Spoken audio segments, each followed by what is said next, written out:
Ouais. Oui, monsieur Joseph Takeli, une fois encore, merci d'être Oui, là, hein. Je t'ai attrapé au vol. Tu sais, l'histoire de... On va parler un peu du procès en appel de monsieur Katanga, ou Kadanga plutôt, que c'est Kadanga, faut pas non plus. Et qu'est-ce pareil, que hein. vous en pensez?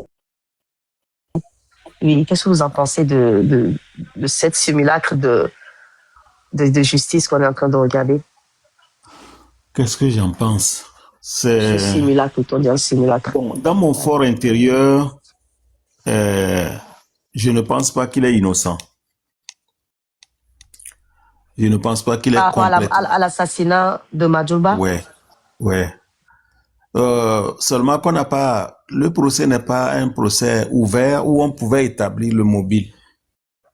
S'il était vraiment innocent, je ne sais pas, hein, ça c'est mon feeling, mon gut feeling, c'est mon fort intérieur qui me le dit, mais tout porte à croire que ce n'est pas, c'est un simulacre de procès dont on n'a pas bien défini les mobiles. Pourquoi le mobile, ça manque dans ce procès-là. On n'a pas réussi à déterminer qu'est-ce qui peut expliquer qu'il a été assassiné, même si c'est lui. Même si on peut penser que c'est lui. Qu'est-ce qui a expliqué cela? Je crois que il préfère aller dans sa prison-là avec ce secret-là qui aurait pu peut-être aller éclabousser le patron lui-même. Bon. Ce qu'il a pu dire, c'est que l'arme qui a permis de le tuer, c'est pas une arme qui se trouve ailleurs que à la présidence. Ce qui pointe vers celui qu'on sait. Mais il n'a pas voulu le dire. Bon, tu me demandes qu'est-ce que j'en pense. Je pense il doit être coupable. Ou bien il doit en savoir beaucoup. En tout cas, pas un peu, il doit en savoir beaucoup. C'est pour ça qu'il ne peut pas dire non. Il ne peut pas, parce qu'à sa place, si on me met en prison pour que je sorte quand j'aurai 90 ans, mais, ou bien quand je connais le système tel qu'il est là, mais autant dire un peu de vérité quand même. Autant dire les choses pour qu'on sache remonter jusqu'au mobile du truc. Et il n'a aidé personne. Il ne nous a pas aidé en tant que peuple à avoir quand même un début de compréhension de ce qui s'est passé. Bon, et puis on a aggravé les peines. Et bon, j'ai fait un travail là-dessus où on explique que c'est normal. Quand c'est le tribunal, quand c'est la cour elle-même qui interjette appel, c'est sûr qu'il y a des éléments sur lesquels elle n'avait pas tablé et que, bon, c'est faisable en droit qu'on aggrave la sanction. Et c'est ce qui s'est passé. Mais si c'est lui qui avait interjeté, ou bien si c'est quelqu'un d'autre, si c'est lui, l'accusé qui avait interjeté appel, on n'aurait pas pu aggraver la peine.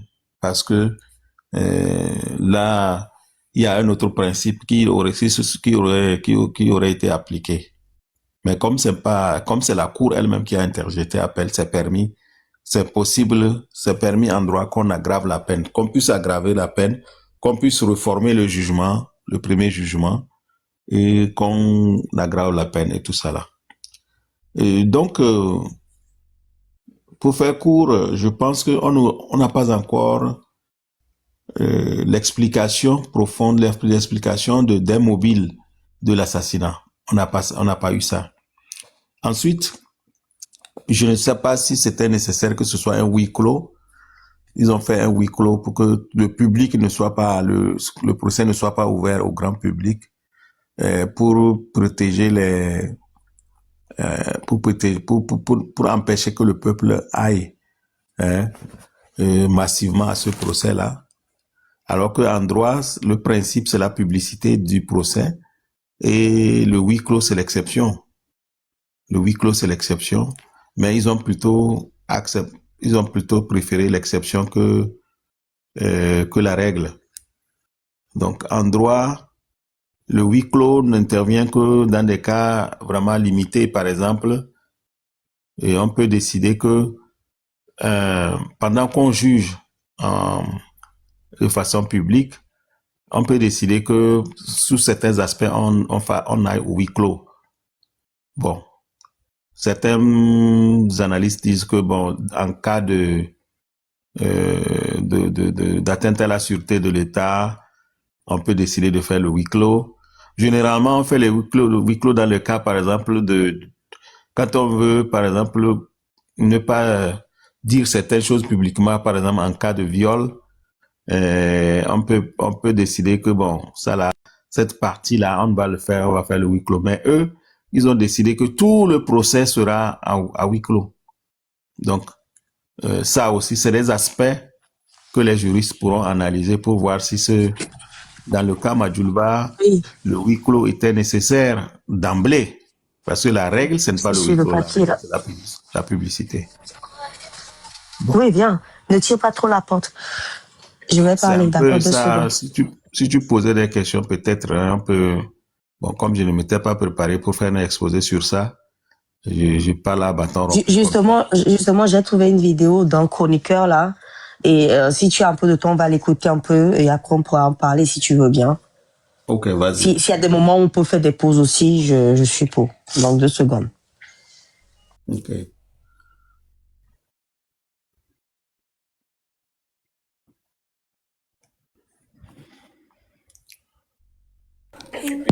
Bon, maintenant, j'essaie de mettre le Bluetooth pour que tout le monde puisse entendre l'analyse qu'il fait, le monsieur. On l'entend à peine. Hein. Ah bien, oui, mais je mets le son. Je mets le son, puis je vais le ramener en arrière un peu. Ok. Oui. Je veux pas qu'on voit mon voix quand même. Entre 3h et 4h du matin, il y aura des coupures de courant. Je dirais plutôt la disjonction du compteur. À 4h du matin, le cuisinier arrive dans le bureau. Je mets le Bluetooth. J'arrive. C'est pas simple, ces trucs-là. La technologie. Il fallait plutôt, ou ce qu'il faudrait, c'est que on puisse balancer directement par TikTok des choses sans passer par d'autres téléphones ou par notre ordinateur. J'essaie de connecter, voilà, ça au Bluetooth et vraiment, voilà, on va pouvoir regarder maintenant.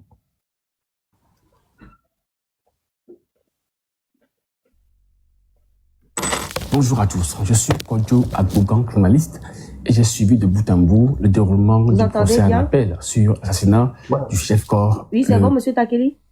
Oui, c'est bon. Ok. Colonel Bitala Madjoulba. Dans cette chronique, je vous livre mon analyse.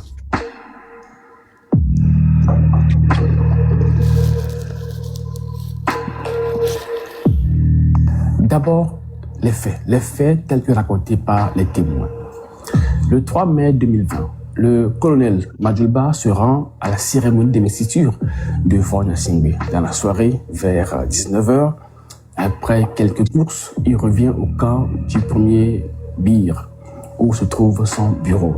Puis, il va recevoir la visite de 2 de ses frères d'armes, à savoir le colonel Baoula et le colonel Tchagbera. Disons que c'est le colonel Tchagbera qui a cherché à le voir, car le lendemain, il retourne sur Kara. En quoi les 2 gendarmes cités comme témoins à la barre, les 3 personnes développent une grande amitié.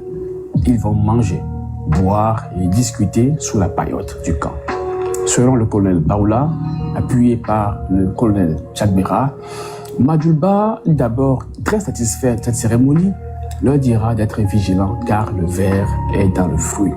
Il leur dira aussi que beaucoup d'officiers ne disent pas la vérité à Faure Gnassingbé. Il leur dira de se méfier du général Félix Abalo Katanga. Puis, ils vont se séparer, du moins à en croire leur version, même si on notera plus tard que personne n'a vu partir le colonel Baoula, qui est le dernier à partir. Ensuite, le colonel va rentrer dans son bureau.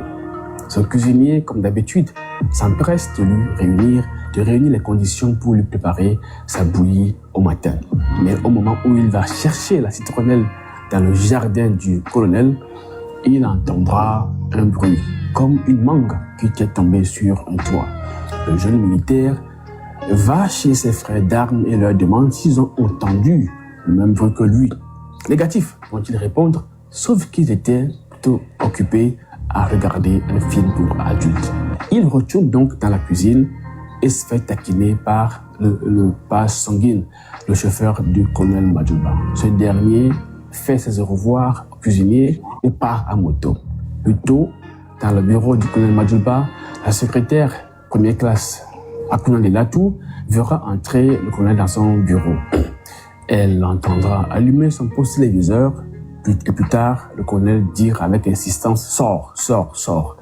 Entre 3h et 4h du matin, il y aura des coupures de courant, faisant plutôt de la disjonction du compteur. À 4h du matin, le cuisinier arrive dans le bureau du colonel. La porte n'est pas fermée comme d'habitude, dira-t-il. Il entre, dépose la bouillie, mais il a vu le colonel dans une position inquiétante, couché sur son lit, picot. Il voit une fumée sortir derrière sa tête. Le bureau est plongé dans le noir. Il comprend que quelque chose ne va pas bien. Il sort, informe la secrétaire, après on est là tout. Les deux vont appeler l'infirmier. Le décès du colonel Madjouba est constaté. Il sera tué par sa propre arme, une PA Beretta avec une munition de 9 mm tirée depuis l'extérieur de son bureau entre 3 et 4 mètres. En gros, voilà le récit. Maintenant, voyons qui ont été placés sur le banc des accusés et même condamnés. Le général Félix Abalo Katanga, pour avoir commandité l'assassinat, diligenté une enquête parallèle à celle de la gendarmerie afin de trouver l'assassin du colonel et comploter contre la sécurité intérieure de l'État. Il est condamné à 30 ans de prison. Le lieutenant-colonel Ali Kodjo et le commandant Boué Balekiem pour les mêmes charges. Ils prennent 20 ans chacun. Ils sont respectivement adjoints et commandants de l'USM, l'unité de sécurité militaire. La secrétaire de première classe, Akuna Lelatou, elle prend 10 ans de prison.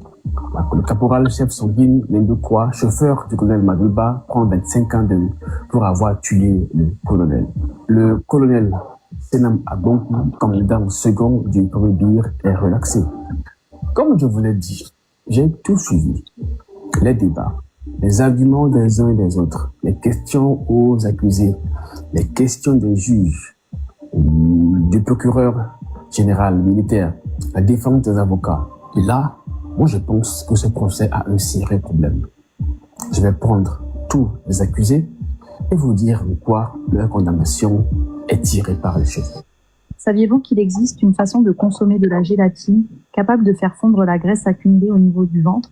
Mais attention, cette recette, surnommée le stylo japonais, est tellement puissante que si vous en abusez, vous pourriez finir par perdre plus de vêtements que prévu. Ça paraît exagéré, non? Laissez-moi vous montrer. Exactement. La recette du stylo japonais naturel qui fait fondre l'excès au niveau du ventre, des bras, des jambes et du cou est devenue virale et a même été présentée dans plusieurs émissions de télévision. Mais aujourd'hui est votre jour de chance. Si vous l'avez manqué en direct, je suis là pour vous révéler l'astuce de 32 secondes dont tout le monde me parle sur les réseaux sociaux. En tant que maman de 2 garçons, j'ai à peine le temps de respirer, encore moins de suivre un régime ou de faire de longues séances d'entraînement. Alors le mois dernier, j'ai commencé à utiliser ce rituel simplement pour perdre un peu de graisse. Cela peut sembler fou, mais il y a 30 jours, je portais encore une jean size 48. Regardez-moi maintenant. Honnêtement, je pensais rester à cette taille pour toujours, surtout après l'apparition des premiers signes de la ménopause. Mais cette petite recette, la même qui imite ces solutions dont on parle partout en ce moment, m'a redonné le corps que j'avais à 23 ans, sans régime restrictif, sans entraînement interminable, sans mesures drastiques. Si vous essayez cela et ne constatez aucun changement... D'abord, le gros morceau. L'ex-général Félix Abalo Katanga. Oui, monsieur Tatou. J'espère qu'on va te verser quelque chose sur cette pub.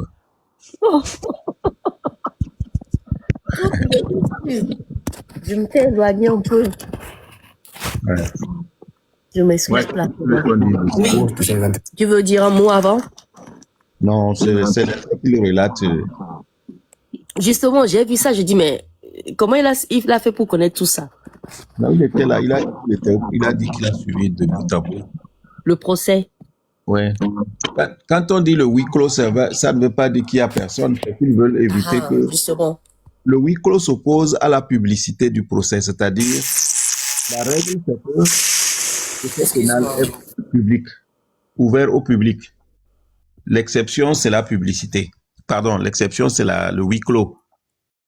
Eux, ils ont choisi le huis clos pour que le public ne soit pas là. Cela ne veut pas dire qu'il y aura personne, par exemple, comme lui. Il y aura peut-être des journalistes, mais le public ne sera pas là. Il était là, il dit. Tu es là?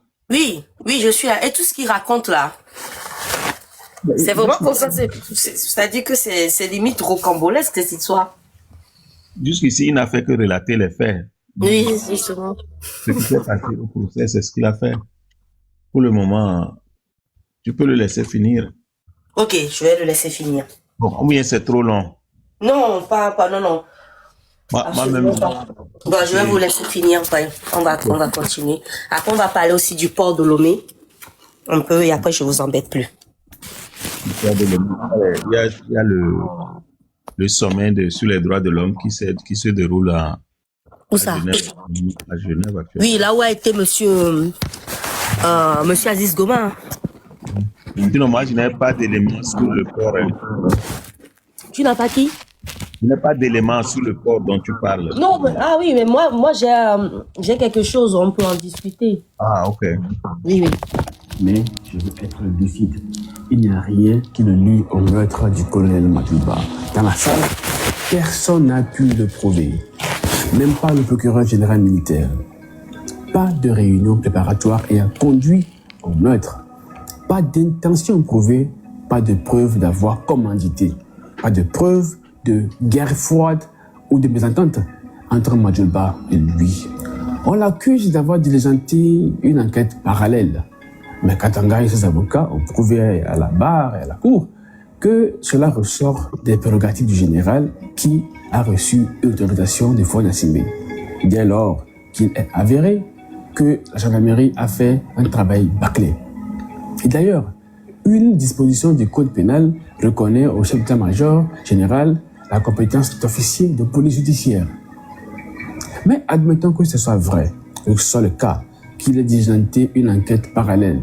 Cela pourrait être indiqué dans la procédure de fonctionnement de l'USM. Curieusement, la Cour n'a pas cherché à savoir où se trouve le document faisant office de base légale de création de l'USM et pouvant éventuellement statuer sur les prérogatives de cette unité de renseignement militaire. On l'accuse d'avoir fait rédiger des tracts qui seront distillés parmi les militaires. Des tracts à charge contre les colonels Massina et Sougoyou, dans lesquels il les accuse d'avoir tué Madjouba. Le procureur estime que ces tracts déposés parmi les militaires peuvent les inciter à la révolte et donc constituer un complot contre la sécurité intérieure de l'État. C'est un argument d'une absurdité sans précédent. Le colonel Madjouba a été tué en mai 2020. Les tracts ont été rédigés en août 2020. Katanga a été arrêté en 2023. Pour les avocats, si les tracts devaient inciter les militaires à la révolte, en 3 ans, il l'aurait déjà fait. S'il n'a pas fait, alors les tracts n'avaient pas ce but. Et rien dans le tract ne les présageait. Katanga a même assuré qu'un militaire togolais n'est pas capable de participer à un coup d'État. Vous comprenez que ce dossier est vide et que cette accusation est une poudre aux yeux. Selon moi, Katanga devait répondre uniquement de la rédaction des tracts, ce qu'il a pleinement assumé. Il en est de même pour Ali Kodjo, celui qui a rédigé les tracts sur ordre du général Katanga. Pour le commandant Balekiem Boué, patron de l'USM accusé d'entrave à la procédure judiciaire, d'extraction d'indices, audition irrégulière de témoins, participation à une entrave délibérée à l'enquête, entre autres, il entre dans la même case que le général. Il affirme avoir agi selon la procédure de l'USM et sur ordre du général. Aucune preuve ne le lie au meurtre. Pour le caporal-chef Sanguine, chauffeur de Madjouba, et accusé d'avoir tué ce dernier, c'est aussi tiré par les cheveux, car rien ne prouve et le procureur n'est pas parvenu. Les perquisitions dans sa maison n'ont rien donné et rien n'a été exposé devant la cour. Il n'existe aucun échange tendancieux ou complotiste entre Katanga et lui. La soldate Akuna Lilatu, secrétaire permanente du colonel, est aussi accusée. Sa faute, n'avoir pas entendu le coup de feu, tout comme les 113 militaires disposés sur le camp militaire, toute la nuit. Le procureur ira jusqu'à lui demander pourquoi elle n'est pas allée voir avec qui le colonel Madjouba avait des applications dans son bureau en lui disant de sortir. Sois aussi sérieux. Votre supérieur hiérarchique de l'armée demande à une personne de sortir de son bureau et vous irez demander pourquoi. Ça se passe comme ça dans l'armée. Surtout que l'invité n'est pas entré par la porte principale du bureau, mais par la porte privatiste. Ce qui m'étonne, c'est que le procureur accuse la soldate quand elle dit n'avoir pas entendu de détonation et que pour elle, le colonel ne serait pas tué avec sa propre arme. Ce qui est logique. Si Madjouba avait été tué par sa propre arme, tout le monde aurait entendu la détonation. C'est juste ahurissant. Très ahurissant que le procureur estime que la soldate Akuna doit dire avec quelle arme Madjouba a été tué si ce n'est pas avec sa propre arme. Mais soyons lucides. Ne remet-il pas au parquet de mûrir cette réflexion? Durant la reconstitution des faits, tout le monde a entendu la détonation. Si personne ne l'a entendu le jour du drame, cela veut dire qu'il faut vérifier du côté de l'arme.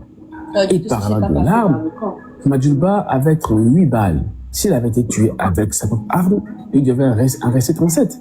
Et par quelle chimie retrouve-t-on 38 balles, 38 munitions? Je ne suis pas du corps militaire, mais d'après mes recherches, une munition de 9 mm peut être facilement placée dans une autre arme de même calibre. Si l'on prend en compte le fait que Katanga a dit que la munition retrouvée dans le corps de Madjouba ne correspond pas aux balles de l'armée togolaise, cela suppose déjà qu'il faut reconsidérer l'enquête. Mais curieusement, personne n'a cherché à savoir. À ces incohérences toutes pathétiques s'ajoute la liste des accusés et des témoins. Pourquoi le colonel Massina n'est-il pas accusé? Je vous rappelle que c'est lui qu'on informe à 5h30 qu'il y a décès, mais qu'il n'enverra d'équipe qu'à 7h30. Son équipe fera un travail bâclé au point où il sera obligé lui-même de relever le responsable de ses fonctions. Pourquoi n'est-il pas soupçonné? Pourquoi personne ne soupçonne le cuisinier de Madjouba? Il est cité comme simple témoin, alors que c'est lui qui a été le premier à le retrouver, à retrouver le corps, et c'est lui qui a fait manger au colonel avant sa mort. Pourquoi personne ne soupçonne les colonels Baoula et Tchakbera? Ils sont les derniers à avoir mangé avec le colonel Madjouba avant sa mort. Pourquoi tous les militaires se trouvant au camp ce jour-là affirment n'avoir rien entendu? Ne sont-ils pas inquiétés? Ne sont-ils pas suspectés? Pourquoi? Si l'on accuse des officiers d'avoir détruit des preuves et organisé une enquête parallèle, pourquoi personne n'inquiète le sergent-chef Tchapiabalo, chef des praticiens mystiques du camp? Et c'est lui qui a mené les opérations mystiques. L'autopsie menée sur le sous-officier Aliang révèle des cas de torture subis. Pourquoi cela ne dérange-t-il personne? Tout comme Tchapiabalo qui affirme avoir été agressé au camp par deux individus cagolés. Pourquoi personne ne veut fouiller plus loin? Pourquoi l'enquête porte-t-elle des marques d'un travail bâclé? Au regard de tout ce qui précède, j'ai peur de penser que ce procès visait tout sauf la recherche de la vérité. Tu portes à croire qu'ils avaient déjà des suspects et qu'ils ne cherchaient qu'un habillage légal pour les accuser et les rendre coupables. Une chose est certaine. Selon moi, le véritable assassin de Madjouba peut être encore dehors et les commanditaires de ce crime crapuleux se frottent les mains. Et quant à la vérité, peut-être que nous ne la saurons jamais. Voici Monsieur Joseph Kakeli. Ouais. Nous sommes arrivés On a bien suivi. Oui, ce n'est que la description d'un procès bâclé ou bien d'un simulacre de procès qui n'avait pas pour but de rechercher la vérité. Et parce que pour aboutir à la condamnation, il faut au moins savoir le mobile de l'assassinat. Qu'est-ce qui explique? On doit faire les enquêtes et puis on aboutit au mobile et quand on condamne quelqu'un, on sait que bon, voilà la raison pour laquelle. Donc on n'a même pas recherché le mobile, les enquêtes ont été bâclées et tout ce que le monsieur vient de dire, c'est exact. Et on dit que on le condamne à monsieur Kadanga parce qu'il a rédigé les tracts. Bon, ça c'est après coup, après qu'il a été assassiné, que les tracts sont venus. Pourquoi il a été assassiné? On ne répond pas à cette question. Bon, le fait qu'il a été assassiné, ils disent donc que c'est parce qu'il voulait cacher la vérité, et donc c'est certainement lui. Mais on n'a pas répondu à beaucoup de questions comme le monsieur vient de le dire. Et moi, tout ça, on le sait tous, hein. C'est comme il a conclu, on ne saura pas la vérité par ce procès-là. Peut-être que ce procès sera rouvert, peut-être un jour si le régime la tombait. Peut-être si les autorités qui viennent après y voient d'intérêt, ils peuvent ouvrir le procès pour rétablir la vérité. Et puis... Marraine est à la charge de ce dossier-là. La dernière fois, Marraine est venue ici nous faire part un tout petit peu, mais il a la charge du dossier. Et c'est vrai qu'aujourd'hui, bon, le commanditaire, bon, quelque part, on sait, mais cette histoire de traite, c'est Madouba qui a demandé à ce que les tracts soient partagés. Moi, je ne savais pas qu'il y avait une histoire de traite. C'est là, tout de suite, là, je l'ai entendu. Les tracts ont été rédigés en août. Madouba était déjà mort en mai. Oui, déjà ça. Bon, donc, se rabattre sur les tracts pour dire que pour condamner Kadanga, ça n'a pas de sens, quoi. Bon. Il y a des vices de procédure dans ça, là, partout. Quand tu observes tel que le monsieur là vient de le dire. Il y a des vices de procédure. Moi, depuis toujours, moi, je me demande pourquoi ils ont choisi un huis clos pour faire ce procès-là. Ça devait être un procès public. Et pourquoi c'est un tribunal militaire? Cette question-là aussi va intriguer beaucoup de Togolais en disant, les gens vont penser que c'est toujours quand le crime est commis par un militaire que non. Le tribunal militaire n'est compétent que ce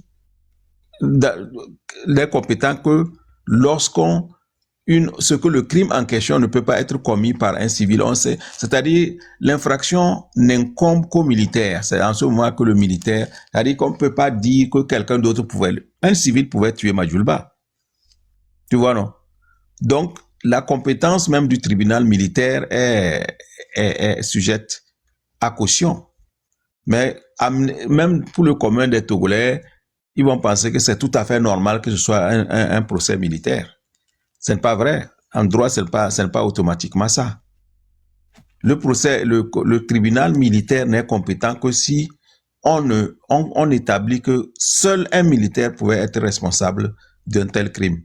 En ce moment-là, comme dans les infractions commises dans l'exercice de ses fonctions, c'est quelque chose qui a trait à ses fonctions, aux fonctions du militaire, oui.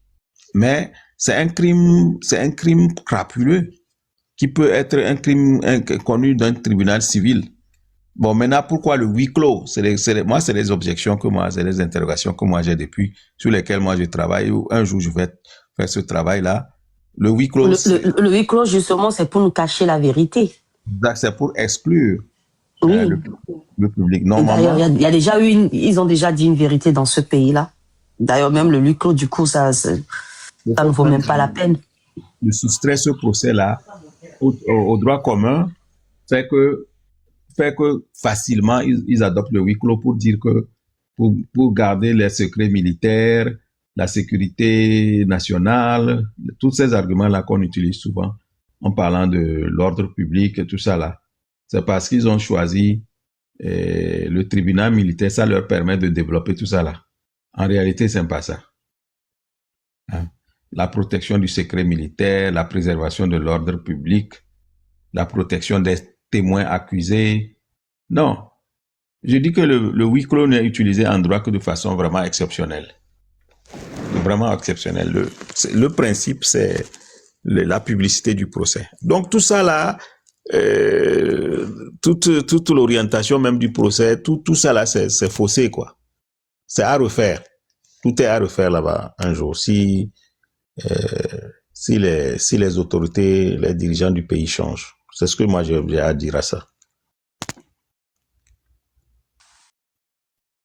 Merci bien, Monsieur Joseph Takeli. Maintenant, on va parler du port. J'ai un reportage du port qui date d'il y a 3 mois, qui stipule que le Lomé se taille près d'un tiers du service des transports maritimes dans le Moya, d'accord? C'est des journalistes, hein, c'est sûr. Bah, malheureusement, il y a que New York TV qui nous fournit un peu les choses là. Quand je dis malheureusement, c'est que New York TV, ça leur appartient, ça appartient au régime. Mais bon, il y a quelques débats quand même qui se font là-bas où je trouve quand même des hommes qui tiennent tête, hein. Normalement, la vraie vidéo, il y a eu un bon débat, je voudrais vous montrer ça, mais je la retrouve plus. Mais j'ai trouvé une autre qui date d'il y a 3 mois. Donc, on va essayer d'écouter un peu les protagonistes. Tu vas commenter après. Je n'en sais rien. Absolument, oui. D'habitude, je fais ça les deux aujourd'hui.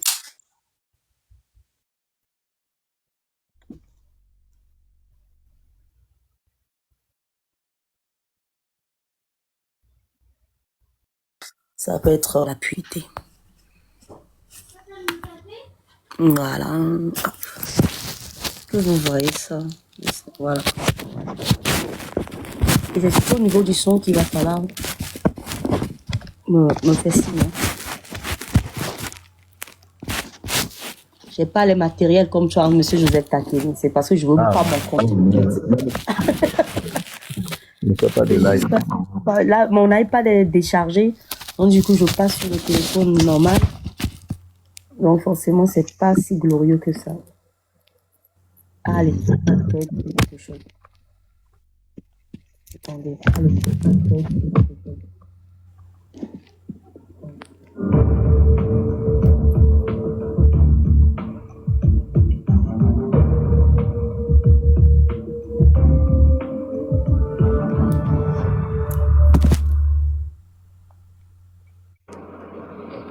Le Togo prend part ce lundi 10 novembre à Abu Dhabi à un forum de haut niveau consacré au commerce et à l'investissement.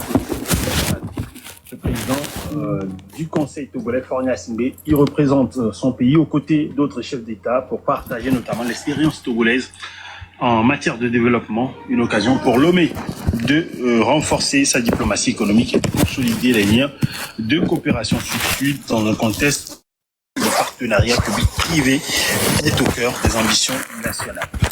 Première question pour vous, Adam Adjournou, avec qui je voudrais commencer cette dernière partie de l'émission. Quelle est la portée stratégique de la participation de Togo à ce forum international tourné vers le Tchad? Il faut d'abord faire... Monsieur Joseph Takeli, est-ce que le son est bon? Ouais, c'est bon. Formidable. Remarquez qu'au cœur des échanges de ce forum, les stratégies innovantes pour accélérer la transformation structurelle des économies africaines et renforcer l'intégration régionale. Et vous savez, sur la question, le président du Conseil, Faure Gnassingbé, vous l'avez vu également, lorsqu'on parle de la ZLECAf également, récemment, il était chez Paul Kagame également, dans un récent voyage lié donc à ces questions-là. Beaucoup se sont posé la question que quelle serait donc la, comme vous l'avez posé également, le fait qu'on parle donc du Tchad. Au-delà du Tchad, c'est vrai que le Tchad est mis en avant. Lorsque vous prenez Abu Dhabi et les pays africains, je pense que la coopération est assez renforcée ces dernières années. Cela dépend ou suscite en réalité du fait que le pays aujourd'hui, vous l'avez dit, en diversifiant donc les partenariats, vous constaterez que c'est ce qui d'ailleurs même pris des remous avec certains partenaires traditionnels que les pays ont connus.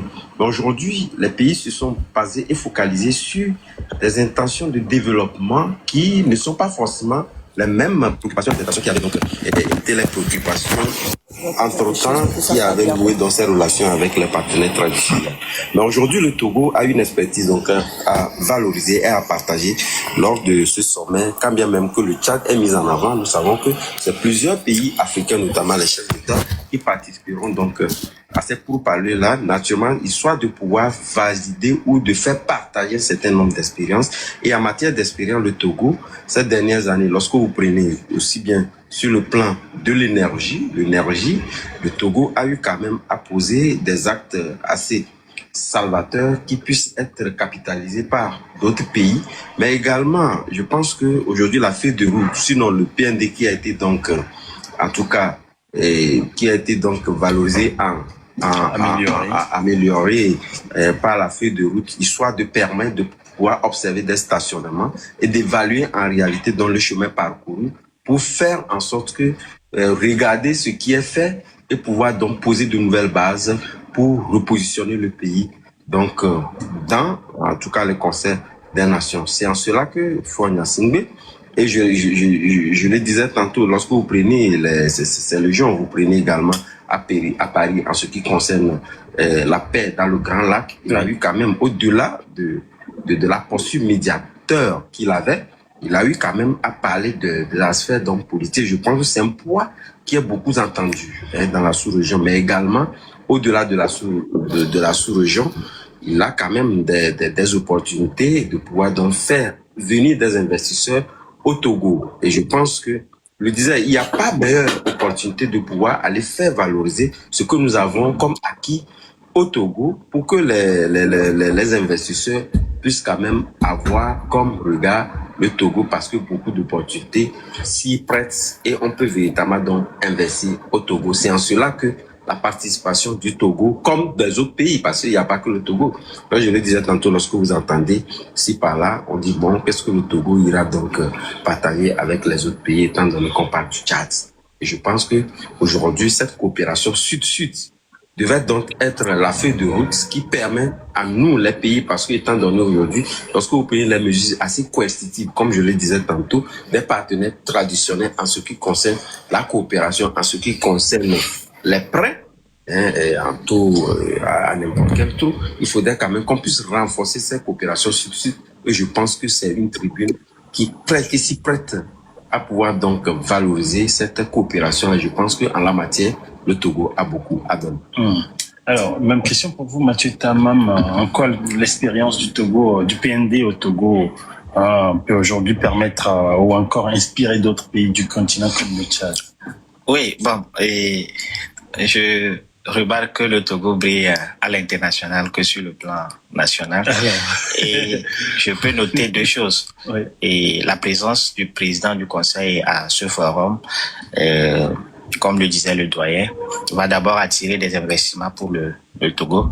Maintenant, quant à la promotion du développement national du Togo, qui va être un modèle pour le Tchad, et j'ai vraiment des réserves, puisque bon, on dit souvent que on ne peut pas danser et s'apprécier soi-même. Si à l'extérieur on nous apprécie, c'est pas vraiment le cas à l'intérieur.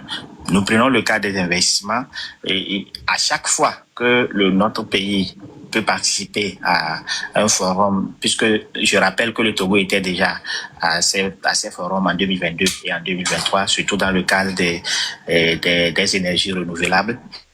Et donc, cette fois-ci, et si le Togo est là pour faire la promotion du modèle du développement de notre pays, pour que ça serve au Tchad, je dirais que le Tchad a pu constater un certain nombre de choses qu'il veut copier. Mais moi, mon inquiétude reste Monsieur Joseph au niveau de l'investissement. Attendez.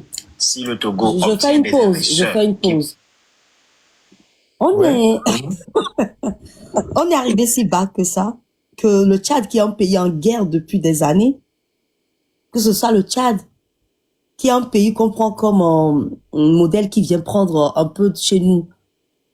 Ça monte pas j'ai même perdu le français. Bon, au point où nous en sommes, oui. Nous sommes derniers. Hein. Nous sommes quoi? Derniers en tout aujourd'hui. Le Togo, tel que tu le regardes là, est-ce qu'il est gouverné? on est nul en tout. Donc, le Tchad, c'est un grand pays aussi. Hein, Oui, mais oui, absolument. Mais ils sont en guerre. Le Tchad est en guerre depuis le père Déby. Le père Déby. Bon. Mais là où le Togo est là, je ne pense pas que nous avons des expertises à vendre. C'est-à-dire qu'on vient à la télé, on dit que oui, le Tchad est en train de prendre des exemples sur nous. Mais de quel exemple on parle? La seule chose que nous avons, c'est que les Allemands ont bien visé la partie là, le port en eau profonde, la profondeur de notre côte. Oui. De notre côte là, c'est tout. C'est tout ce que nous avons de plus que les autres. Sinon, non. Moi, tout ce qu'ils racontent là-bas, là, moi j'ai écouté, mais c'est du blablabla. D'abord, les termes qu'ils sont en train d'utiliser là-bas, c'est vague. C'est vague. Des termes qu'on utilise souvent. Bah, ils veulent parler le grand français, mais le plus grand, ils ne comprennent pas. Le PN, quelque chose à qui disent. Moi-même, je ne sais pas de quoi ça parle. Voilà. Moi, je ne sais même pas pourquoi tu as choisi cet élément, mais je vais écouter comment tu vas développer. Qu'est-ce qui t'a attiré dedans? Moi, je vais apprendre. Pourquoi j'ai mis l'histoire du poste? Ça, je le fais depuis le début de la semaine. C'est concernant, comment ça s'appelle? Tu vois la guerre qui se passe dans le Golfe, non? Oui. Oui. Ça fait que beaucoup de bateaux font un détour en passant, en s'amarrant un peu dans le port de Lomé. Et ça ramène beaucoup d'argent. C'est pour ça que j'ai du mal. Je rage de ne pas retrouver la vidéo là qui parle vraiment de ça. Ces deux invités, normalement, j'enregistre toujours mes vidéos. Et ils font de l'argent. Et l'argent que le port fait en ce moment-là ne rentre pas toujours dans la poche des Togolais. Tu comprends? Et puis, il se calme d'être le 80e mondial. Que le monsieur PCM fait un bon travail, ce qui fait que notre port quand même est quand même coté. Mais en tout cas, le peuple ne bénéficie pas de cet usufruit-là des bénéfices. Et du point de vue des entrées, les chiffres peuvent être corrects, mais du point de vue des retombées sur le Togo, non, mais zéro. Ouais. C'est bien possible que les entrées, mais oui, c'est possible, puisque regarde même rien que l'AES, depuis combien d'années? Bon, les entrées là, on peut avoir des chiffres par rapport à ça, et des classements, mais quelles sont les retombées sur nous? Il n'y a rien. Continue. Moi, je vais apprendre, je vais t'écouter et apprendre. Sinon, je ne m'intéresse pas à des choses comme ça, quand même.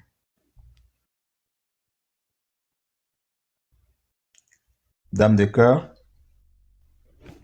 Excuse-moi, je parlais dans le vide. J'ai oublié de muter. Je dis d'accord, on va l'écouter un peu.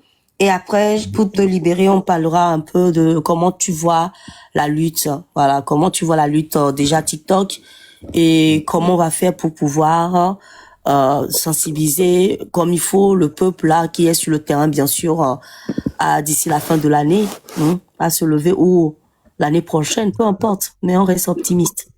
D'accord? Ça, tu le gardes quelque part dans ta tête, que ça va être ça la dernière chose que j'ai demandé. Et comme je te le dis, monsieur Joseph Takeli, avec moi, pas de langue de bois. Il faut dire les choses. Je suis responsable de mon panel. Moi, je vais dire les choses. Si tu me poses une question, moi, je vais te répondre comme moi aussi je le vois. Voilà. Sans rien imposer à qui que ce soit. Donc, on ira franchement. Merci bien. On regarde un peu cette histoire de port là, et puis si c'est pas intéressant, on laisse, parce que c'est pas cette vidéo que j'avais prévue. Mais on va écouter un peu. Investir au Togo, quelles sont les conditions de ces investisseurs, quels sont les délais, est-ce qu'il y aura un suivi pour savoir, et vraiment s'assurer que les investissements vont servir aux populations. C'est la même chose pour le Tchad également qui va bénéficier lors de ce forum-là. Ce que le Togo aura à présenter, est-ce que ça va servir vraiment au Tchad et de quelle manière?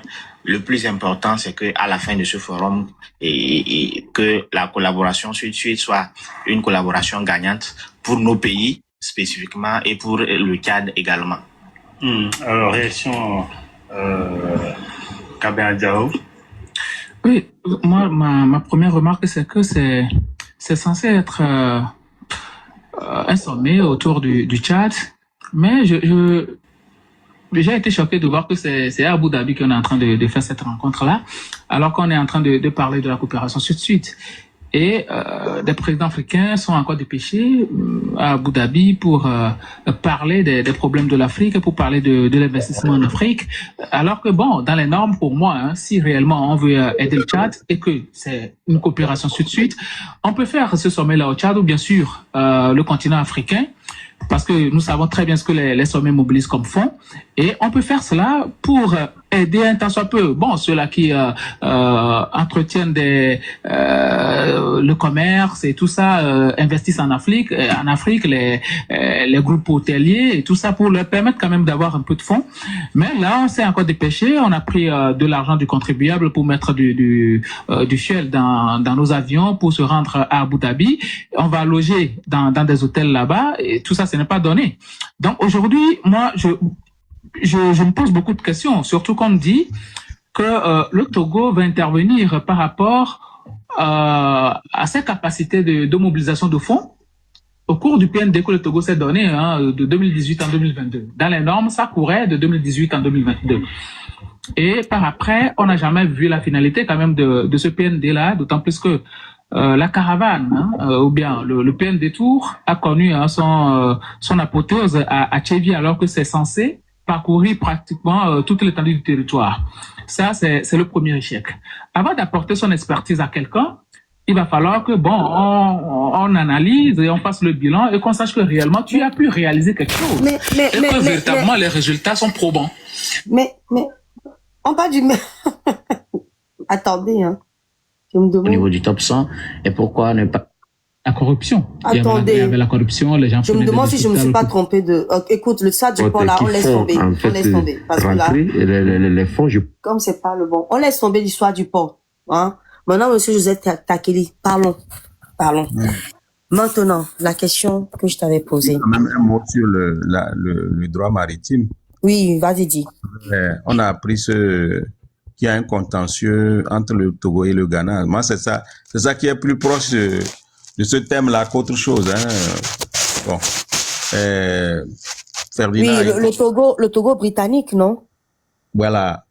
C'est-à-dire, Ferdinand nous a éduqués quand même la semaine, ce week-end, en nous faisant comprendre que le Togo britannique, c'est-à-dire les Togolais confondent les deux sujets.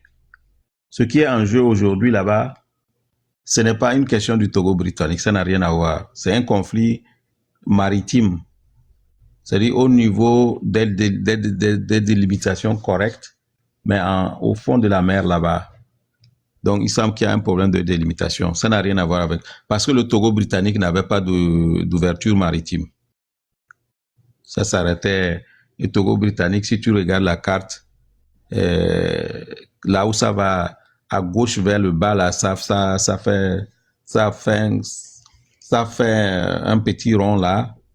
Hein? Donc, toute cette partie-là était dans le Togo britannique. Donc, il n'y avait pas d'ouverture maritime. Donc, il ne faut pas confondre la question du Togo britannique et la question qui est en jeu aujourd'hui. Donc, c'est ce que je voulais ajouter. Et en plus, le Togo britannique a été rattaché à la Gold Coast à l'issue d'un référendum. C'est bien possible que des Togolais, là-bas dans la zone ghanéenne, aient la nostalgie d'être rattachés, mais est-ce que ça se fera? Et surtout que dans la partie septentrionale du Togo britannique, avait voté en majorité le rattachement à la Gold Coast au Ghana. Donc, ce débat-là, je crois que la sortie de Haïti a permis de beaucoup clarifier parce qu'on dit tout et n'importe quoi sans aller à la géographie et à l'histoire vraie de cette question-là. C'est ce que moi j'allais profiter pour dire, pour dissiper certains malentendus que nous transportons en croyant que ce conflit-là Et, et c'est ce que je peux dire. Tu m'entends, monsieur Joseph Takeli? Non, je t'ai pas entendu. Je ne t'ai pas entendu. Ce que moi j'aimerais dire par rapport au niveau du panel, hein, de pouvoir revenir au panel normal, mais j'y arrive pas. J'ai beau changer, c'est mon troisième outil que j'utilise pour faire le live, mais c'est pas grave, on va rester comme ça. Concernant le Togo britannique, je ne me suis pas encore intéressée à l'histoire, donc je ne peux rien dire pour le moment. J'ai entendu ce que tu as dit, mais j'ai pas regardé le live de monsieur Ferdinand, donc je ne sais pas trop de ce côté-là. Maintenant, le côté croustillant. Que penses-tu de la lutte que nous faisons là sur TikTok et ce qui se passe sur le terrain? Tu réponds à ça, j'irai sur l'autre question après. Moi aussi, je donnerai mon point de vue. Je pense voilà, je te laisse la parole. Donc, oui, que nous sommes en train de faire la diaspora, ce que la lutte de la diaspora, hein, vu comment ça se passe. Voilà, qu'en penses-tu? non, c'est la seule arme qu'on a. Et je ne pense pas que c'est inefficace. C'est assez efficace, c'est cette lutte-là qui a permis aussi d'attirer l'attention sur le Togo et qui a entraîné la libération des prisonniers, certains prisonniers politiques. Il y a du chemin, mais on ne peut pas dire que la lutte sur les réseaux sociaux n'apporte rien. Eux, ils vont nous faire croire que ça n'a aucun impact, mais c'est faux. Ça a un grand impact.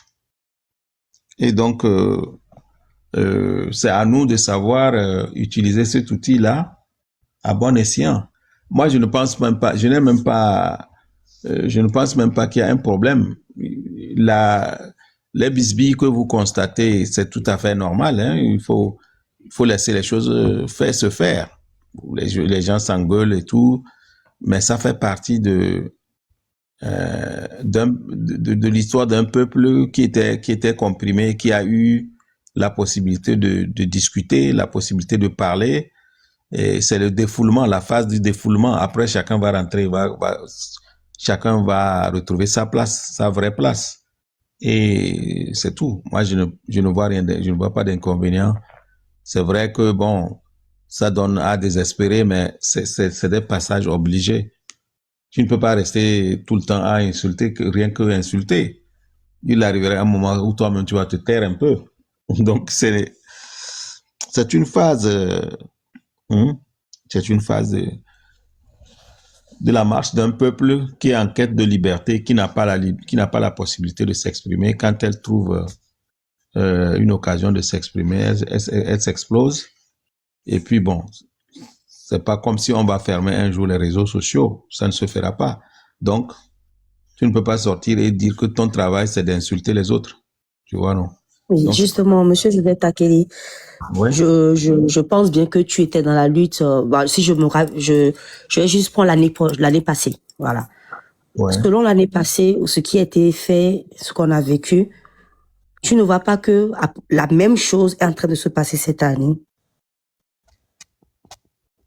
Et que l'année passée, ces genres de choses, le fait justement de laisser les gens se défouler, que les gens peuvent dire des choses, même si on sait que on va pas tous les jours ouvrir des lives et puis insulter, que les gens vont à un moment donné s'essouffler.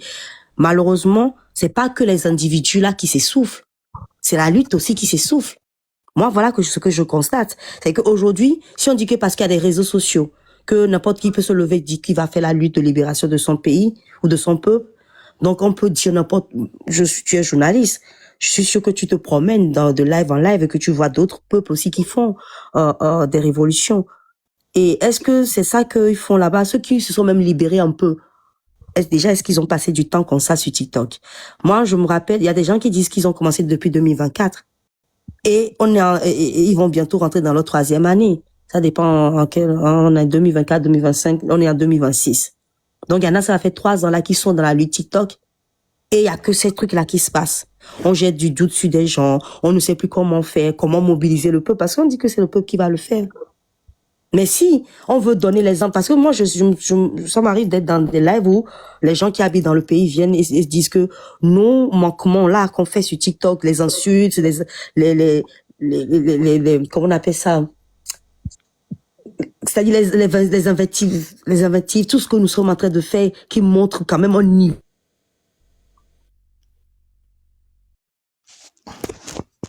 de l'intellectuel qu'on se dit être, que ça ne leur donne pas l'envie de se lever encore. Moi, je dis que si on laisse ça se faire, on va encore être là et l'année va passer. C'est mon avis, bien sûr. Hein.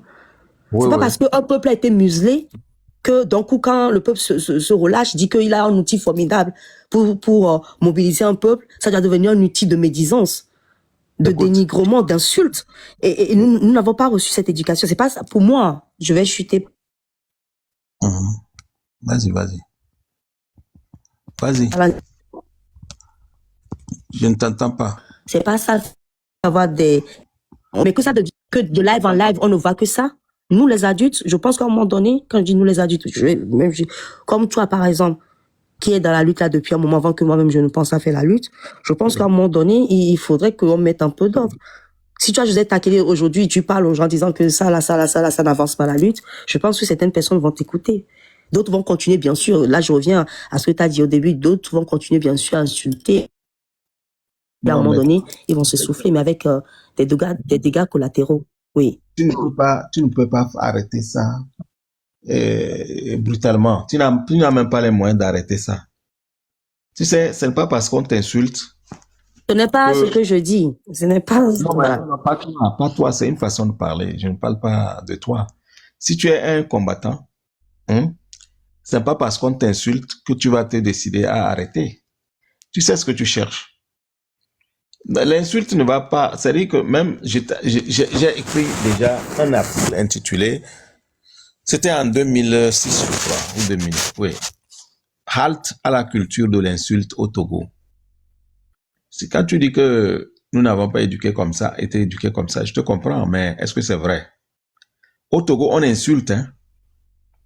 On insulte. Même à la conférence nationale souveraine au Togo, c'est à partir... Si tu veux vraiment savoir où le Togolais... Ça, ce côté-là, c'est propre à beaucoup de gens. Regardez dans les hémicycles en Russie, en Roumanie, dans pas mal de pays, même ici en France, les députés s'insultent, ça arrive. Ça, oui, je comprends. C'est ce que j'ai dit tantôt en disant que si à un moment donné, oui, la parole se libère, à un moment donné, il peut y avoir des incompréhensions, on peut se dire des mots. Voilà, allez-y.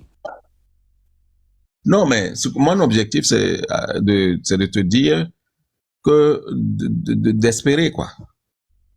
Faut pas te décourager parce que on constate par-ci, par-là. C'est pas ma volonté ou ta volonté qui fera que les gens vont arrêter du jour au lendemain. C'est eux-mêmes quand ils sauront que ils sont inefficaces et qu'ils sont inefficaces par les méthodes qu'ils utilisent, qui sont inefficaces, ils vont arrêter. Parce que ça ne donne rien, ça ne donnera rien.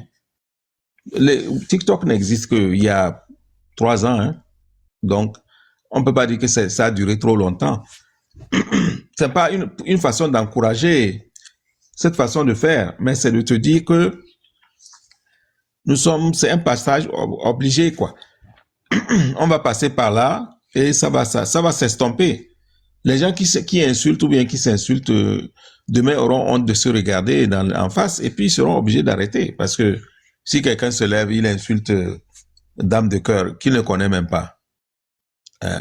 Parce qu'il a un outil qui lui permet d'insulter. Il va insulter dame de cœur combien de fois? Toujours, il va rester, c'est son travail, ça. Moi, je te conseille simplement, et à quelques personnes qui sont ici et qui nous écoutent, il faut simplement laisser les choses faire et continuer le travail que tu sais que tu as le devoir de faire, tel que nous l'a recommandé Frantz Fanon. Chaque peuple découvre sa mission et l'accomplit, c'est tout. Tu es venu dans un monde où le peuple était si comprimé comme ça, on n'a même pas permis l'esprit critique. L'esprit critique n'est pas développé au Togo, hein.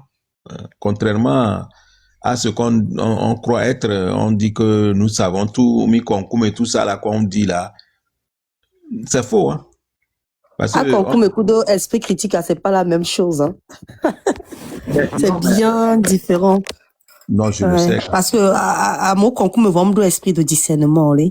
Un esprit de critique, oui. Ça veut dire quoi? Non, un concours, c'est quelqu'un qui est, on va dire, banalement civilisé, quelqu'un qui, voilà, mais qui est un petit, mais quoi. Oui. Hein? Concrètement, c'est quoi au juste? Mais c'est ce que je viens de te dire en français, c'est ce que je viens, avec un concours, mais il faut que quelqu'un vienne te le dire.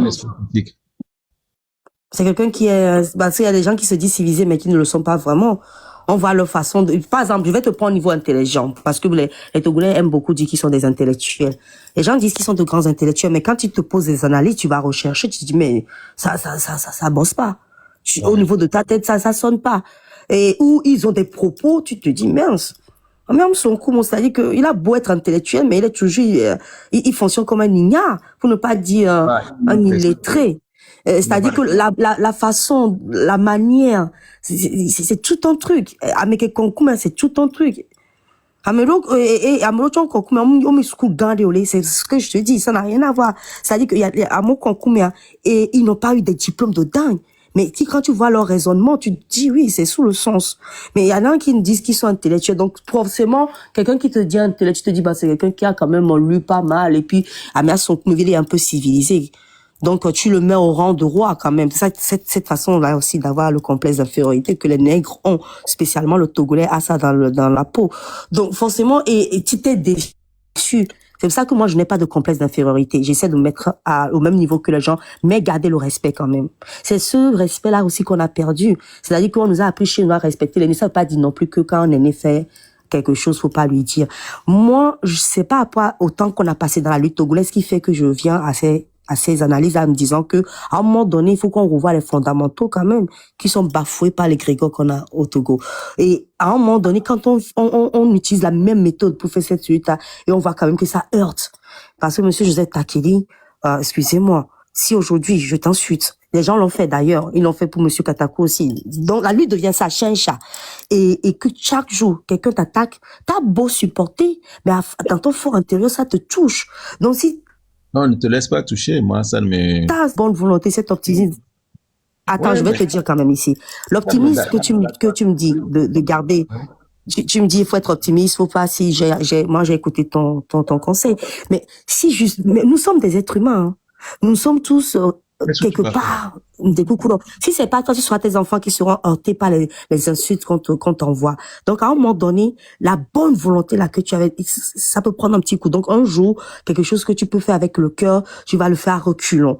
Oui, après, tu vas revenir à toi-même disant que c'est pas pour eux, je suis là, je vais faire mon boulot. Mais quand même, t'es touché dans ton estime. Mais ne nous montons pas, ne nous fourvoyons pas. Soyons, moi, monsieur Joseph Takeli, et quand j'ai commencé à ouvrir mes lives, très tôt, les gens commençaient à me traiter de pute. Très tôt, les gens commençaient à me traiter de EPT unir. Et j'ai toujours dit que ça ne me touche pas. Je suis même arrivée à me fabriquer un personnage. Je disais, d'accord, je suis une pute. On m'a dit que je suis droguée. Je dis, je prends aussi de la drogue. On m'a traité de soulard. Plein de trucs. Au début, j'ai pris ça à la légère en me disant, je vais continuer. Je t'en ai même déjà parlé une fois au téléphone en me disant, tu m'as dit d'être optimiste. Et malgré tout, ça me touche. Parce que nous sommes des êtres humains. Et à des moments, tu ouvres ton live, tu es là, quand on nous lève, on est en pleine forme quand même, tu donnes de ta personne, et tu vas voir les choses qu'on écrit sur toi. Tu sais, on a beau dire, ça touche. Mais si on te le fait, ça fait des années, à un moment donné, ne me dis pas que ça va pas te faire de mal. C'est ça où je dis qu'il faut à un moment donné qu'on arrête cette façon de faire la lutte là, de nous concentrer. C'est fort notre ennemi, de ce que moi je sais. Même fort, je pense qu'il faut qu'on arrête de l'insulter. Parce que insulter fort, ça ne règle pas le problème. Mais lui trouver les points faibles et lui mettre ça devant le nez, faire des lives dessus, le déconstruire, là, je suis d'accord. Son discours de fin d'année, déconstruisez. Il fait des trucs. Comment, la malgouvernance. Qui est-ce qui gouverne avec lui? On les prend. On le tape dessus pour qu'au moins, avant qu'il ne parte, s'il peut faire quelque chose, tant mieux. Mais parce qu'aujourd'hui, ils sont toujours là. Moi, j'ai fait toutes ces analyses en me disant, toi, tu vas voir que fort, même je ne l'insulte plus. Parfois, je rigole avec lui en disant que oui, il est soumis, tout ça. C'est pas de l'insulte, ça lui fait même du bien quand je dis ces genres de bêtises. C'est juste pour dire que c'est ta position, je comprends cela. Mais l'analyse que je viens de faire, tu en penses quoi? Parce que ça, la lutte, les Togolais meurent, tu vois. L'analyse que tu viens de faire, ça revient à la même chose. C'est-à-dire, être dans une logique de se fâcher. Hein? Ce que tu as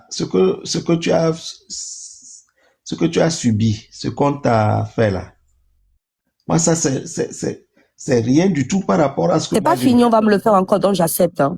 J'accepte.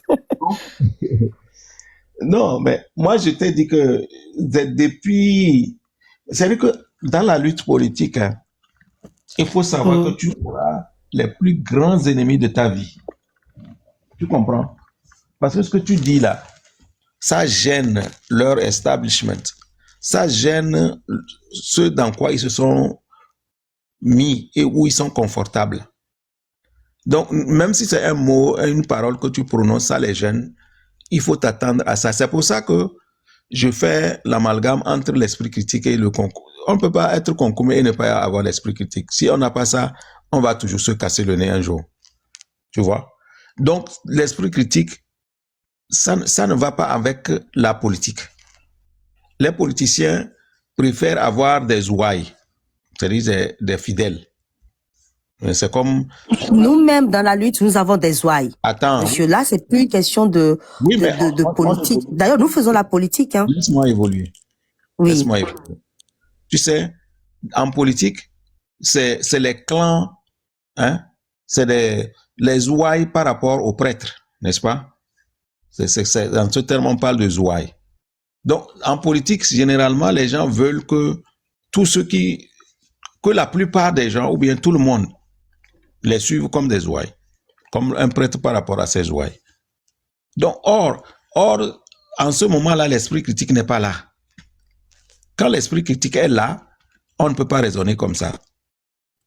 Donc, il faut s'attendre à ça. S'il y a un problème à résoudre dans le pays et que la politique en dépend, la politique a un impact sur la résolution, il faut t'attendre à des attaques de ce genre-là.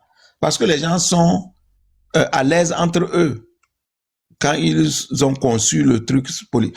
Et la politique implique beaucoup de moyens, les intérêts qu'on regarde et tout ça là. Donc, on va t'insulter mal, même sans te connaître.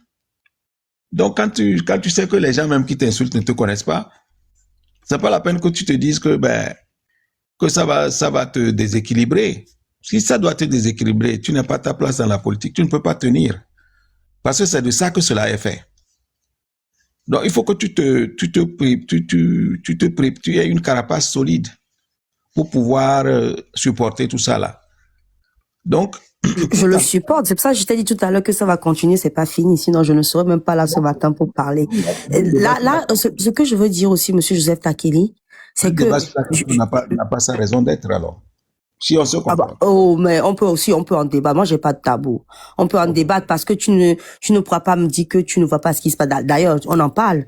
Hein? Et tu m'as dit que le mieux même, c'est de ne pas calculer parce que les gens ne me connaissent pas vraiment et ne te connaissent pas non plus vraiment. Donc, le débat a lieu d'être parce que, né à mes rôle à vous boire, à vous nous et au pauvre, l'homme monté. Et le Yobé Joyen, il a un grand respect pour toi. Je pense que si demain l'homme attend quelqu'un te vilipender, il va monter pour te défendre. Donc, forcément, il y a quelque chose qui se passe dans la lutte qui fait que c'est pas bon. Et il faut en parler. C'est pas en parler ne veut pas dire qu'on envenime les choses. Au contraire, on est en train de relativiser la chose, de banaliser la chose en parlant. C'est là où on n'en parle pas que les gens, justement, qui ont certains propos ou certaines diffamations. Nous parlons de diffamation ici aussi. Nous parlons de beaucoup de mensonges. La masse est trompée. La masse, si seulement tu as parlé des ouailles, la masse, ces ouailles-là vont dans un sens où, à un moment donné, il faut qu'on arrête cela pour que les gens puissent vraiment être concentrés sur la lutte. En parlant, ça ne veut pas dire que, en parlant plutôt de cela, ne veut pas dire que je vais arrêter les gens, d'ailleurs, qui m'écoutent, moi. Mais j'ai un interlocuteur, je discute avec, au lieu de le faire au téléphone, on le fait en live. Hein? Nous avons une vingtaine de personnes qui sont connectées actuellement. Ils t'écoutent. Donc, c'est absolument. Pas rien. Tu vois. Quand je parle de masse, c'est-à-dire que quoi? Aujourd'hui, nous sommes en train de... Bon, tu veux qu'on rentre dans le fond du sujet. J'ai voulu te préserver un peu, mais on va aller au fond du sujet. Voilà. Aujourd'hui, nous avons Fort et le Togo là qui ne va pas bien. Nous parlons de sa malgouvernance. Mais en dessous de Fort aussi, il y a des gens. Bon, le Togo, quoi qu'il arrive, tourne comme il peut tourner. Hein, c'est pas parce qu'il y a eu la 5e République ou c'est pas parce qu'il y a des mains et son fils sont arrivés que le Togo s'est arrêté d'un coup. Les gens vivent dedans, accouchent dedans, font tout ce qu'ils peuvent faire comme activité pour s'en sortir, survivre. Nous parlons donc. Donc, aujourd'hui, on a des partis politiques d'opposition qui sont là, qui se démerdent aussi. Et il y en a qui sont dans le pays, d'autres qui sont à l'extérieur. Voilà. Maintenant, ceux qui sont dans le pays, ils essayent, bon gré, mal gré. On a entendu des choses sur eux. Justement, quand je te parle de l'année dernière, moi-même, j'ai fait mon chou gras sur ces genres de choses. Moi-même, j'ai tenu certains propos. Si moi, je suis en capacité aujourd'hui de ne plus tenir ces genres de propos, je pense que c'est à la portée des gens qui veulent vraiment faire cette, donc à la portée de tout le monde. Moi, je me suis centrée sur fort. Je veux le déconstruire. Si je trouve des choses, tu vois, je passe des trucs de New York TV. Des fois, ici, je fais des analyses. Je ne demande pas aux gens de faire la même chose que moi. Ça aussi, voilà. Les gens ont le droit de faire le live qu'ils veulent. Mais quand ça devient que de fort, on est passé à un membre de parti d'opposition, sachant que ce membre de parti d'opposition n'est pas le seul qui travaille dans ce gouvernement-là. Si on veut dire qu'on travaille dans le gouvernement. Oui, les mairies. Oui, la députation. Nous avons Madame Adjamago, Monsieur Gougues qui sont là-bas, qui sont des partis d'opposition. Mais je n'ai jamais vu les gens ouvrir des lives sur eux pour leur dire de démissionner, pour leur dire que, pour qu'ils nous prouvent qu'ils sont des vrais opposants, il faut qu'on les tabasse ou bien il faut qu'ils aillent en prison. Ça aidera le peuple à se lever. Tu n'es pas sans tu ne me diras pas que tu n'es pas au courant de ce genre de choses. Donc forcément, moi je me dis aujourd'hui, qui est notre ennemi au juste? L'autre fois, on nous a parlé de son budget. Le truc de communication est sorti pour nous dire que le budget, on revient encore sur ces genres de... C'est-à-dire que je trouve que là, bon, moi, hein, de mon point de vue, on s'est trompé d'ennemi. Donc c'est ce genre de choses et plein d'autres choses qui arrivent dont j'aimerais qu'on discute. C'est juste ça. Oui, moi je ne voulais même pas parler de ça parce que... C'est moi qui en parle. Tu n'ignores pas. Tu veux que j'en parle? Je dis c'est moi qui en parle avec toi. Oui, tu peux en parler. On est là pour parler. Parce que ça prolonge un débat qui a eu lieu la semaine passée avec moi au cœur. Okay? Avec toi? Où tu as fait un live? Non, j'ai fait des sorties. Il s'en est suivi des insultes. J'ai même fait une sortie pour interpeller Jean-Pierre Fabre à propos des insultes. Donc, dis-moi alors, j'ai pas vu, je l'ai pas vu. Vraiment. Donc c'est pour ça que je ne voulais même pas aller là-bas parce que ce serait le prolongement d'un débat qui n'est pas. On peut en débattre. Non, tu sais, toi et moi, ça ne va pas partir dans les cacahuètes. Ce serait le prolongement d'une discussion que je trouve désagréable parce que on ne se comprend pas. Toi et moi? Non. C'est-à-dire que quand tu dis certaines choses de bonne foi, pour que ça corrige et que ça fasse avancer les choses, les gens t'attaquent. Les gens t'attaquent sévèrement. Tu vois, c'est ça que je te parlais tantôt, oui, que ces genres de choses, à un moment donné, ça peut blesser quand même. J'ai fait l'objet d'attaques dans ma personne. Oui. Ce qu'on appelle en rhétorique les attaques ad hominem, c'est-à-dire les attaques contre la personne. Et non contre le sujet qui est posé. Et non, sinon aussi, voilà, non, au sujet. Parce que si je dois répéter ça encore ici, c'est comme, c'est un débat qui a été houleux, qui a été très chaud. Monsieur Joseph Tekake, c'était quoi? Non, mais t'es un journaliste, t'as déjà c'est pas comme si c'est un truc que tu n'as pas encore dit. Tu l'as déjà dit, donc, c'est toi et moi, moi je ne montre personne d'autre, hein. On est toi et moi. Je vais le redire. C'est comme si je n'enterre pas la hache de guerre, parce que ça a fait l'objet de beaucoup de... Je pense que, monsieur, bon, si vous voulez pas en parler, je peux pas vous forcer. Mais en même temps, je ne pense pas que ça va revenir pour un truc. Voilà. Je t'envoie les débats. Oui. Ne serait-ce que mes interventions qui pourront te situer. Mais c'est que la raison pour laquelle je ne veux pas en parler, c'est parce que je ne veux pas que le débat, ce sujet-là, cette discussion-là continue de cette façon-là. Bon, ok, on va faire comme ça. Toi, tu penses quoi qu'est-ce que tu en penses concernant les partis d'opposition sur le terrain? Mais j'ai déjà fait un exposé là-dessus. Tu étais là à ce jour-là. C'est-à-dire que ce que je dis par rapport aux partis politiques, et moi, je voudrais même que les partis qui croient que moi, je suis contre eux, embrassent ça et que ce soit eux-mêmes qui en fassent un sujet de discussion. Tu comprends? Les partis politiques... Je n'ai pas vu ton débat, je te jure. Je ne sais pas ce que tu as dit sur eux. Moi, ce que j'entends par contre que les gens disent, c'est qu'on dit aux partis d'enlever leur couleur, la même chose là qu'on disait depuis. Ou voilà, oui. Oui. Je crois que c'était la première fois on s'est connus chez Vincent. C'est ce jour-là où j'avais parlé des partis politiques. J'avais dit, il y a 3 choses qui caractérisent les partis politiques. La passion collective, l'élimination de l'esprit critique et le souci de grandir éternellement au détriment des autres partis politiques. C'est comme ça que les partis politiques fonctionnent. Ce n'est pas le défaut d'un seul parti. C'est comme ça que le parti politique fonctionne selon le travail que Simone Veil a fait sur ça. Donc, ce qui veut dire ceci, surtout le côté passion collective. La passion collective, c'est cette chose-là qui fait que les partisans d'un seul parti politique s'aiment entre eux à l'exclusion des autres. Tu comprends? Ils travaillent de sorte qu'ils sont soudés. Comme dans tous les pays, comme dans chaque pays, là où il y a les partis politiques, chaque membre, ils s'entendent entre eux parce qu'ils défendent la même idéologie.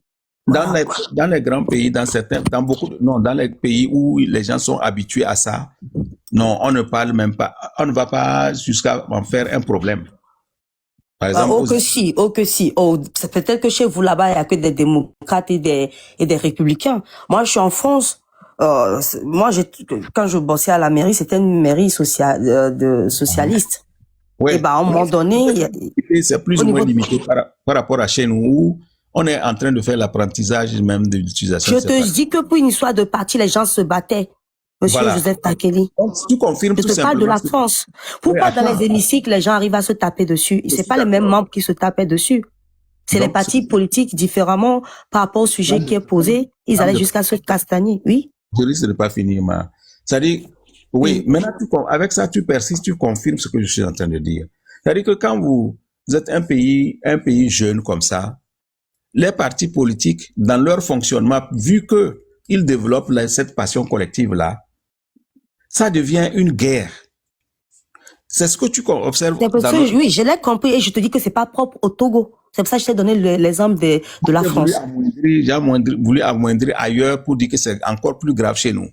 Non, c'est pas plus grave chez nous. C'est à peu près comme ça partout. C'est plus grave chez nous parce que au moins là-bas, là, en France, même là où tu es là, ils ne vont pas sortir se taper dessus. Enfin, moi j'ai vécu.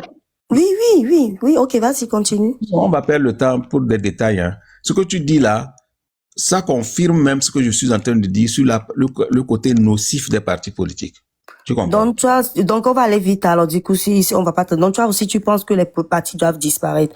Dans ce cas-là, tu ne me laisses pas parler et tu conclus à ma place. C'est pas ça. Quand tu me dis qu'on va perdre du temps, c'est pour ça que j'ai dit si tu veux. Ok, vas-y, continue. On va vouloir démontrer que en France c'est bon ou c'est mieux ou c'est pas. C'est ce que je voulais dire. Laisse-moi finir mon idée. C'est-à-dire que la passion collective là, c'est un travail qui a été fait par des chercheurs depuis les années 50, ou bien juste après la Deuxième Guerre mondiale, pour démontrer que les partis politiques sont dangereux si vous n'avez pas la maturité qu'il faut. Tu vois? À cause de ce que Simone Veil a appelé la passion collective. Parce que avec ça, le corollaire de la passion collective, c'est quoi? C'est le rejet de l'esprit critique. Tu vois? Quand il n'y a pas de... Je peux. Tu crois que parce que on est dans un parti politique, ça empêche les gens de réfléchir par eux-mêmes. Ils sont obligés de suivre la personne qui est à la tête et c'est ces idées-là qui vont suivre.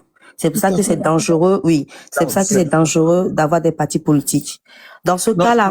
Non, tu vas trop vite à la conclusion qu'il ne faut pas. C'est ce que Simone Veil préconise. Moi, je préconise que c'est ce que j'avais demandé. Qu'est-ce que toi, tu penses toi-même? Voilà. J'ai pas encore fini l'exposé et tu me permets. C'est pour ça que je ne voulais pas entamer, parce que c'est un long sujet. Si tu vas m'arrêter à tout moment, je ne peux pas finir. Ça, c'est ma méthode, hein, mais je vais fermer mon micro, je vais t'écouter. Parce que quand ce que je fais avec toi, c'est pas pour faire forcément un grand exposé, c'est que on puisse discuter au fait. Je ne vais pas faire un grand exposé, je vais finir. Vas-y, je te laisse parler, excuse-moi. Vas-y. Des 3 écueils là. OK? C'est-à-dire que, et c'est pour ça que, dans les années 90 déjà, le professeur Ninevi avait dit démocratie d'abord, multipartisme ensuite. Sinon, vous n'allez pas réussir. Et c'est ça qui nous poursuit jusqu'à présent. À force de refuser... Et il est où, Ninevi? Pardon? Il est passé où Ninevi après ça? Bon, ça c'est Ah ce que bah voilà, j'appelle. justement. Voilà toi. Tu ne me laisses pas finir. Je dis que, mais il y a, bon, tu vas maintenant disqualifier ce qu'il a dit là en attaquant sa personne. Tu vois, c'est ça Non, aussi que c'est pas j'appelle. sa personne. Quand je dis ça, c'est qu'il a dit démocratie d'abord, multipartisme. Après, ça ne l'a pas empêché quand même de On gouverner va aller maintenant. avec le pouvoir en place. C'est ça que je veux. C'est pas la personne. Ça ne va pas me permettre de finir ce que je veux dire. Si. C'est une idée. Cette idée-là, elle est toujours valable. Quel que soit ce qu'il est devenu, où est-ce qu'il est, ça c'est un autre débat. OK? Parce que ce qu'il a dit là, mais il peut, parce qu'à la fin, si vous, je ne vais pas commencer par le défendre. Non. C'est-à-dire que l'idée là, elle est là. Elle rejoint ce que les gens ont analysé pour savoir, pour dire que les partis politiques sont, si vous n'êtes pas un peuple mûr qui peut arrêter de se taper dessus sur la base de vos convictions personnelles, de partisanes. Monsieur Joseph Takeli, excuse-moi, je t'ai dit, je fais souvent, ne le prends pas mal. Tu vois, si on n'est pas un peuple mûr, donc là, en disant ce genre de choses, en même temps, moi, je vais voir plus haut. On donne raison un peu au locodem, aux impérialistes. C'est-à-dire, ça me ramène à quelque chose que j'aurais aimé que tu regardes, qui est À chaque fois que tu m'arrêtes, je ne vais même pas finir et ça va aller dans... Monsieur Joseph Takeli, il faut qu'on discute. Mets-toi dans la posture qu'on est en train de discuter, s'il te plaît. Non, on ne peut pas discuter si tu ne permets pas qu'une personne finisse ça. Si, en fait, il y a des points que quand tu le dis, je préfère relever tout de suite. Par exemple. Je n'ai pas peur que tu amènes des idées. Je suis capable de les affronter. Non, c'est pas ça. Hein. Vas-y, parle. Pour de vrai, il faut que je sois sage. Vas-y, parle. On finit une idée d'abord avant d'entamer une autre. Si tu as noté cette idée que tu veux amener là, amène-la après que l'autre ait fini ce qu'il dit. Parce que si tu l'interromps, bon. Tu vois? Donc, ce n'est pas une question de critiquer les partis politiques eux-mêmes tels qu'ils existent chez nous. Il faut d'abord attirer l'attention sur le danger qu'il y a dedans à laisser les partis politiques fonctionner comme si nous étions avancés, nous avions déjà la démocratie établie, installée, et que non, il faut faire attention, il faut savoir que, un exemple, hein, les mouvements de soulèvement du 5 octobre, il n'y avait pas les partis politiques. En ce moment-là, on s'est soulevé, tout le monde était d'accord. À partir du moment où les partis politiques ont été créés, les divisions, déjà, on voit déjà le pouvoir. On se constitue et puis on se tape dessus. C'est comme ça. C'est pour ça que moi, je préconise que les partis politiques se mettent en veilleuse, hein, faire la lutte de libération et après, on recommence. Quand on parle de partis politiques, il faut penser aussi au pouvoir, aux partis politiques en place. Regarde son fonctionnement. C'est la passion collective. Les gens du RPT, ils sont prêts à tuer les autres. Et je vois d'autres partis politiques aussi, leurs militants sont comme ça aussi. Ça n'arrange rien. Donc quand on fait ce genre de critique-là, ces gens-là, ces partisans-là, ils sont prêts à vous tabasser. Physiquement, hein, je veux dire. Tu vois, tu es là, tu peux maintenant poser les questions que tu veux. Le troisième aspect, c'est que le parti politique veut grandir éternellement et écraser les autres, c'est tout. Au point où quelqu'un a écrit un seul parti au pouvoir et tous les autres en prison. Allô? Oui, je suis là. Mais là, tu peux poser... Vous êtes taqué, excuse-moi, vraiment, toutes mes excuses. Là, quand tu parles, oui, quand on parle de parti politique, il faut aussi se rappeler de RPT Unir. Dans ce cas-là, quand on appelle au parti de se dissoudre ou bien de se mettre de côté, ça s'adresse aussi en même temps à RPT Unir? C'est vous qui savez que vous devez vous mettre c'est pas de mettre simplement de côté. C'est-à-dire, c'est de vous mettre ensemble en laissant de côté. C'est toi qui as dit tout à l'heure que ça aurait été mieux que les partis se mettent en sourdine parce que dans les années 80, les gens se sont soulevés sans les partis politiques. Et c'est vrai. À l'époque, il y avait juste RPT qui était la chose. Et c'est là d'ailleurs eu la conférence nationale souveraine. Donc aujourd'hui, s'il y a cette partie-là et que justement il doit se mettre en sourdine et si on met le RPT uni dedans en tant que parti comme tu l'as bien cité, enfin je te cite, est-ce que eux si on les met dedans ou on passe juste des partis d'ailleurs moi dedans oui, là c'est où dedans c'est où parmi les partis d'opposition parce que non toi-même tu sais que c'est pas un parti d'opposition. C'est à vous de mais quand savoir. on parle, quand je viens à tes propos, que n'oublions pas que quand on parle de parti politique, on parle aussi de RPT Unir. Donc aujourd'hui, moi, hein? Ça veut dire simplement que oui. Le RPT vous permet de savoir la nocivité d'un parti politique. Regarde le fonctionnement du RPT. Qu'est-ce qui fait est-ce que les autres, donc ça veut dire que les autres partis fonctionnent comme RPT? Si on nous montre la nocivité. Attention, si on ne fait pas attention, c'est comme ça qu'on va finir par fonctionner. Non, je suis pas d'accord. Non, je suis pas d'accord. Je vais en venir ici. D'accord. Monsieur José Taté, je vais en venir là. Ok, laissons RPT de côté. Mais tu sais, je sais, nous savons beaucoup, tous ici, ou presque, que il y a pas mal de partis politiques soi-disant en guillemets opposition, mais qui sont créés par RPT Unir. Moi, j'ai posé la question la dernière fois à quelqu'un que, quand on dit aux partis politiques d'opposition traditionnels qu'on connaît, de se dissoudre, ou de se mettre en réserve, ou de se mettre en veille, tout ce qu'on peut dire en français, est-ce qu'on pense à s'adresser en même temps aux autres partis satellites, aux autres partis là, qui sont satellites? D'ailleurs, combien connaissent leur nom? Beaucoup ne connaissent, on connaît que le nom de certains partis politiques d'opposition, et ceux-là qu'on connaît depuis 35 ans. Mais il y a pas mal de petits partis qui sont, et il y a la plupart d'entre eux siègent dans l'hémicycle, ils sont dans les administrations de partout, ils sont des ministres, ils sont des députés, des maires, des sénateurs. Donc ce problème de mettre en veilleuse ou de dissoudre des partis, il faut que ça s'adresse à tous ces gens-là. Mais aujourd'hui, les gens ciblés quand même deux ou un parti. Tu viens de dire que ces partis-là ont été créés par celui qu'on sait. Oui. En vous adressant... Pas fort, on connaît son nom, c'est pas fort. Bon. Oui. En s'adressant à lui, c'est une perte de temps. Non, c'est pas une perte de temps. Ça veut dire que nous faisons, excusez-moi, je t'arrête 2 secondes. Dans ce cas-là, on ne fait pas la lutte. Parce que nous faisons la lutte contre qui compte fort. Si vous me dites aujourd'hui, José Tatkeli, que... Bon, attendez, monsieur José, je vais finir ma chose. Tu vas te défendre, tu vas défendre ton sujet. Non, attends, non, je ne t'ai pas coupé. Si aujourd'hui, attends, monsieur José Tatkeli, ne t'énerve pas. Si aujourd'hui, nous connaissons les partis satellites du RPT Unir et que tu penses qu'il faut pas s'intéresser à eux, dans ce cas, on s'intéresse pas fort non plus. On laisse tomber fort, on laisse tomber tout le monde, le pays n'a qu'à avancer. Tu as changé de sujet. Non, je n'ai pas changé de sujet, j'ai bien compris.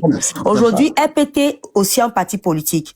Bon, on va dire que RPT c'est fort et que fort on le connaît très bien, c'est l'ennemi, d'accord? Mais on sait aussi que par ruse, et comme ils ont toujours l'habitude de le faire depuis qu'il est fait unir, il y a pas mal de partis bien qu'on connaît très bien. En tant que journaliste, tu le sais, tu connais très bien, qui sont pas opposés. Ils sont plutôt pour le parti en place et ils font semblant pour que les instances internationales croient qu'ils sont contre fort. Aujourd'hui, si on demande aux partis de se mettre en sourdine, il faut qu'on s'adresse à tous ces partis-là. Et même mettre RPT dedans, comme ça le Togo ne devient rien. Dans ce cas-là, soit on s'adresse à tous, soit on laisse les gens faire leurs choses. Je ne se comprend pas. On se comprend très bien, monsieur José Tatkeli. Non, tu m'imposes de comprendre. Je n'accepte pas ce que tu dis, c'est pas ça que je dis. Non, je ne t'impose rien. Laisse-moi reformuler. Je te dis de ce que tu as dit. Moi, mon analyse m'amène vers là. Oui, vas-y. Regarde, quand toi et moi, nous sommes des vrais partis d'opposition, quand on dit de se mettre en veilleuse là, ce n'est pas une proclamation qu'on va faire. Toi et moi, nous savons ce que nous faisons. Nous savons ce que nous recherchons. Rien qu'en se regardant dans les yeux, on sait ce qu'on va faire. C'est-à-dire que tu ne vas pas défendre la politique de ton parti. Moi, je ne vais pas défendre la politique de mon parti. Nous allons faire le combat ensemble. Parce que nous savons ce que nous cherchons. Tu comprends? Tu as vu la nuance? Donc, quand je dis je ne m'adresse pas aux partis satellites du RPT, c'est parce que je sais que c'est eux que je combats. C'est eux que toi et moi nous combattons.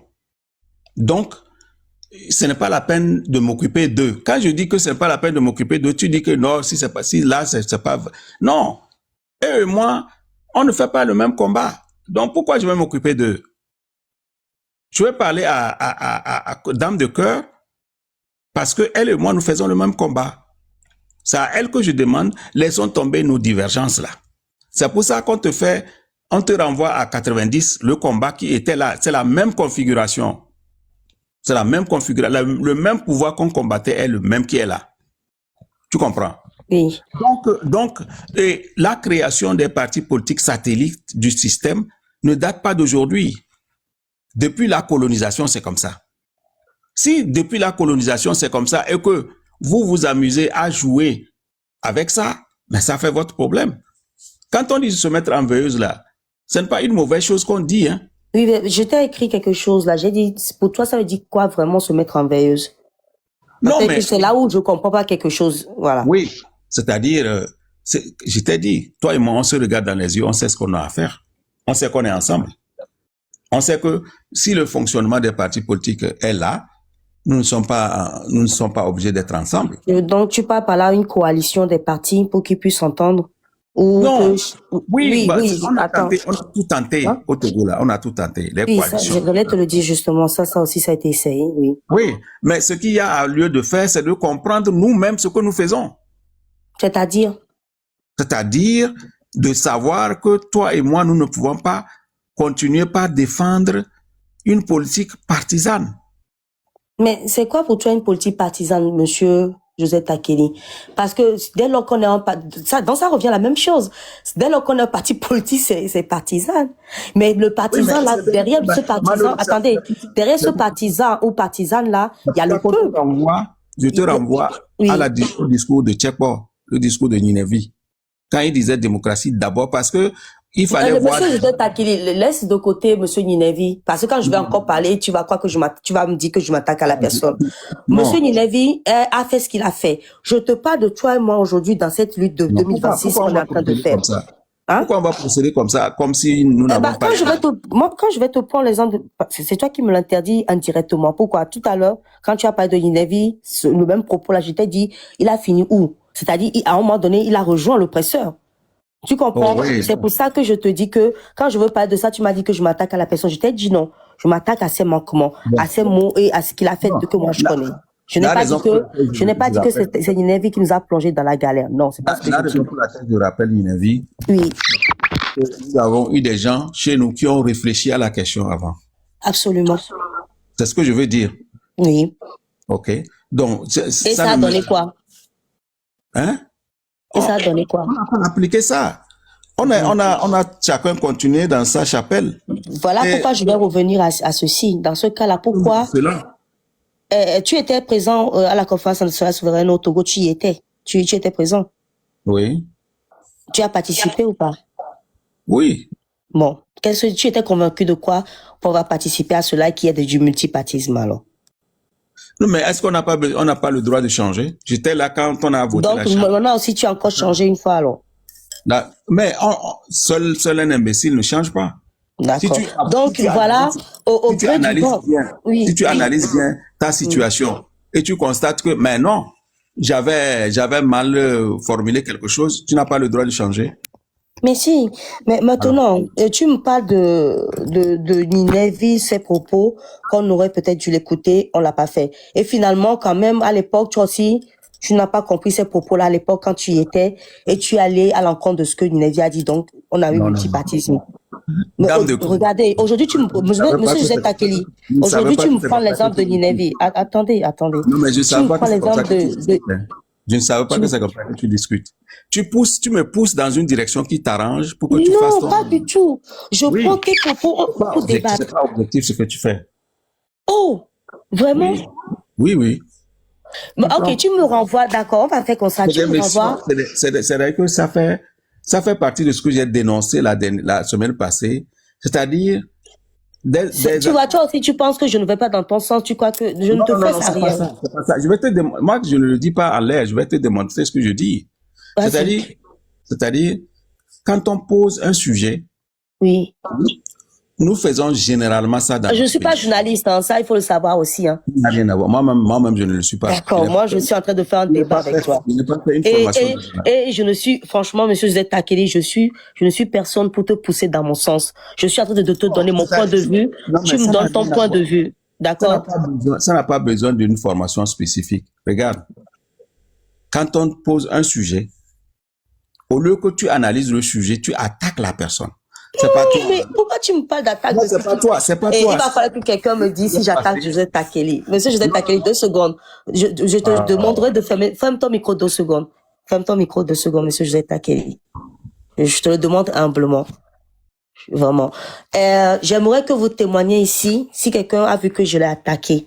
Ceux qui me suivent vraiment, qui savent comment je fais mes débats, hein, écrivez si je l'ai attaqué.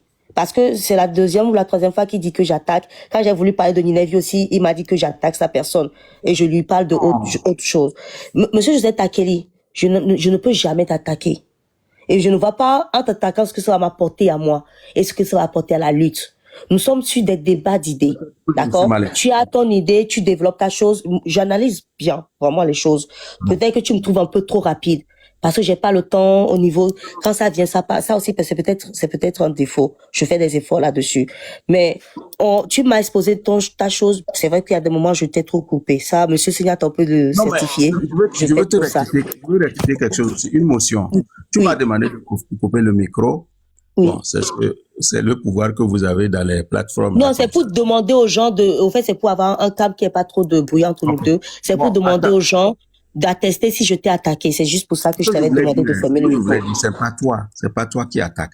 C'est-à-dire que j'ai dit, hein, c'est ce que j'ai eu à débattre toute la semaine passée. Or, tu sais très bien que tu n'as pas débattu avec moi la semaine passée. Non. C'est-à-dire, en matière de débat, il y a quelque chose qu'on fait régulièrement. C'est l'attaque dans la personne. Ça s'appelle ad hominem. Attaque dans la personne.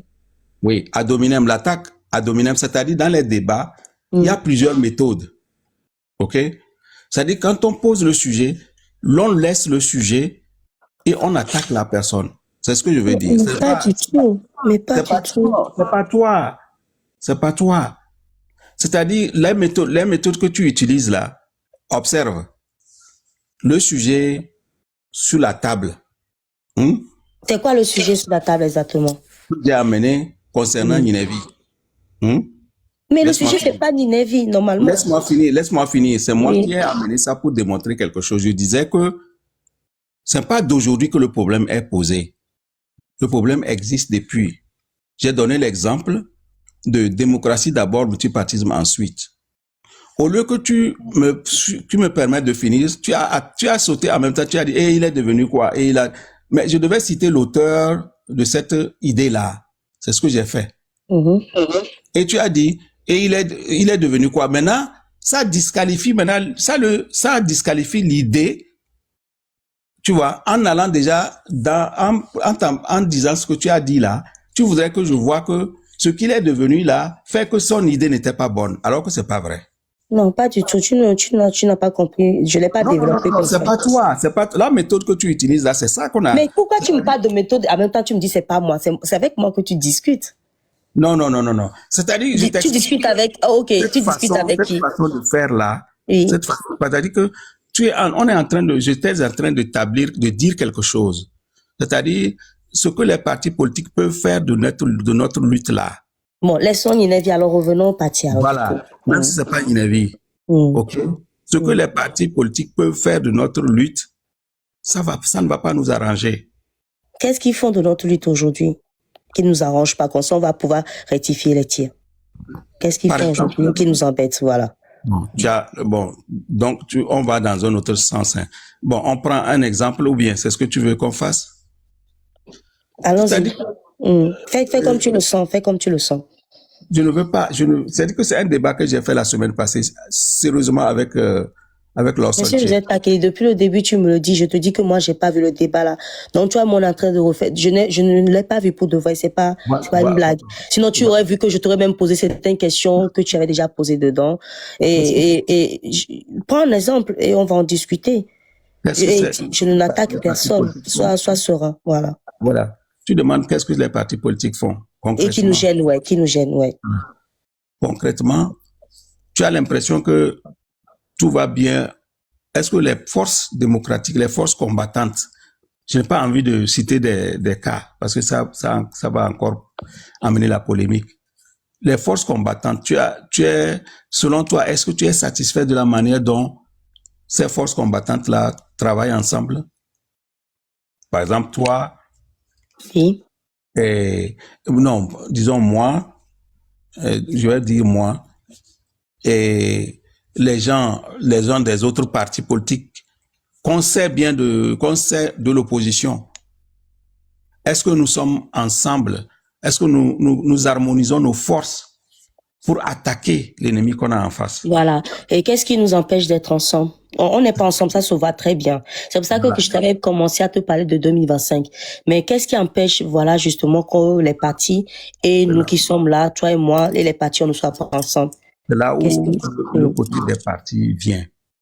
C'est-à-dire que on n'est pas ensemble parce que chacun appartient à un parti, chacun appartient à un Voilà. Ok. Moi, je pense qu'on n'est pas ensemble parce qu'en même temps qu'on veut être ensemble, en même temps on repousse cela. Je vais développer, si tu me permets. Aujourd'hui, si je me réfère à ce que tu as dit, on n'est pas ensemble parce qu'il y a les histoires des partis politiques. En même temps, tu me dis, comment ça se fait qu'on n'est pas ensemble? Les gens là, d'accord? Quand ils essaient de faire quelque chose, nous-mêmes là, on leur dit de ne pas faire. En leur faisant croire qu'ils sont pas légitimes de le faire.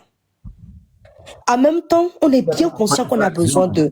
Regardez, Monsieur José Takili, moi, je vais te développer ma chose. Moi, je vois la chose que c'est pas parce que... Quand je t'ai demandé qu'est-ce qu'ils font pour nous déranger, moi, je croyais qu'ils ont posé un acte qui nous dérange. Tu m'as dit que c'est le fait qu'ils soient des partis politiques, qu'ils ont des partisans, qui fait qu'on ne peut pas s'entendre. Moi, je dis que c'est un faux problème. De mon côté à moi, je ne t'amène pas dans mon idée. Je te dis. Parce qu'aujourd'hui, si on voit très bien qu'on n'arrive pas à s'en sortir et que notre seule solution, c'est de converger avec eux, et en même temps, on boude cela, c'est que on se ferme les portes.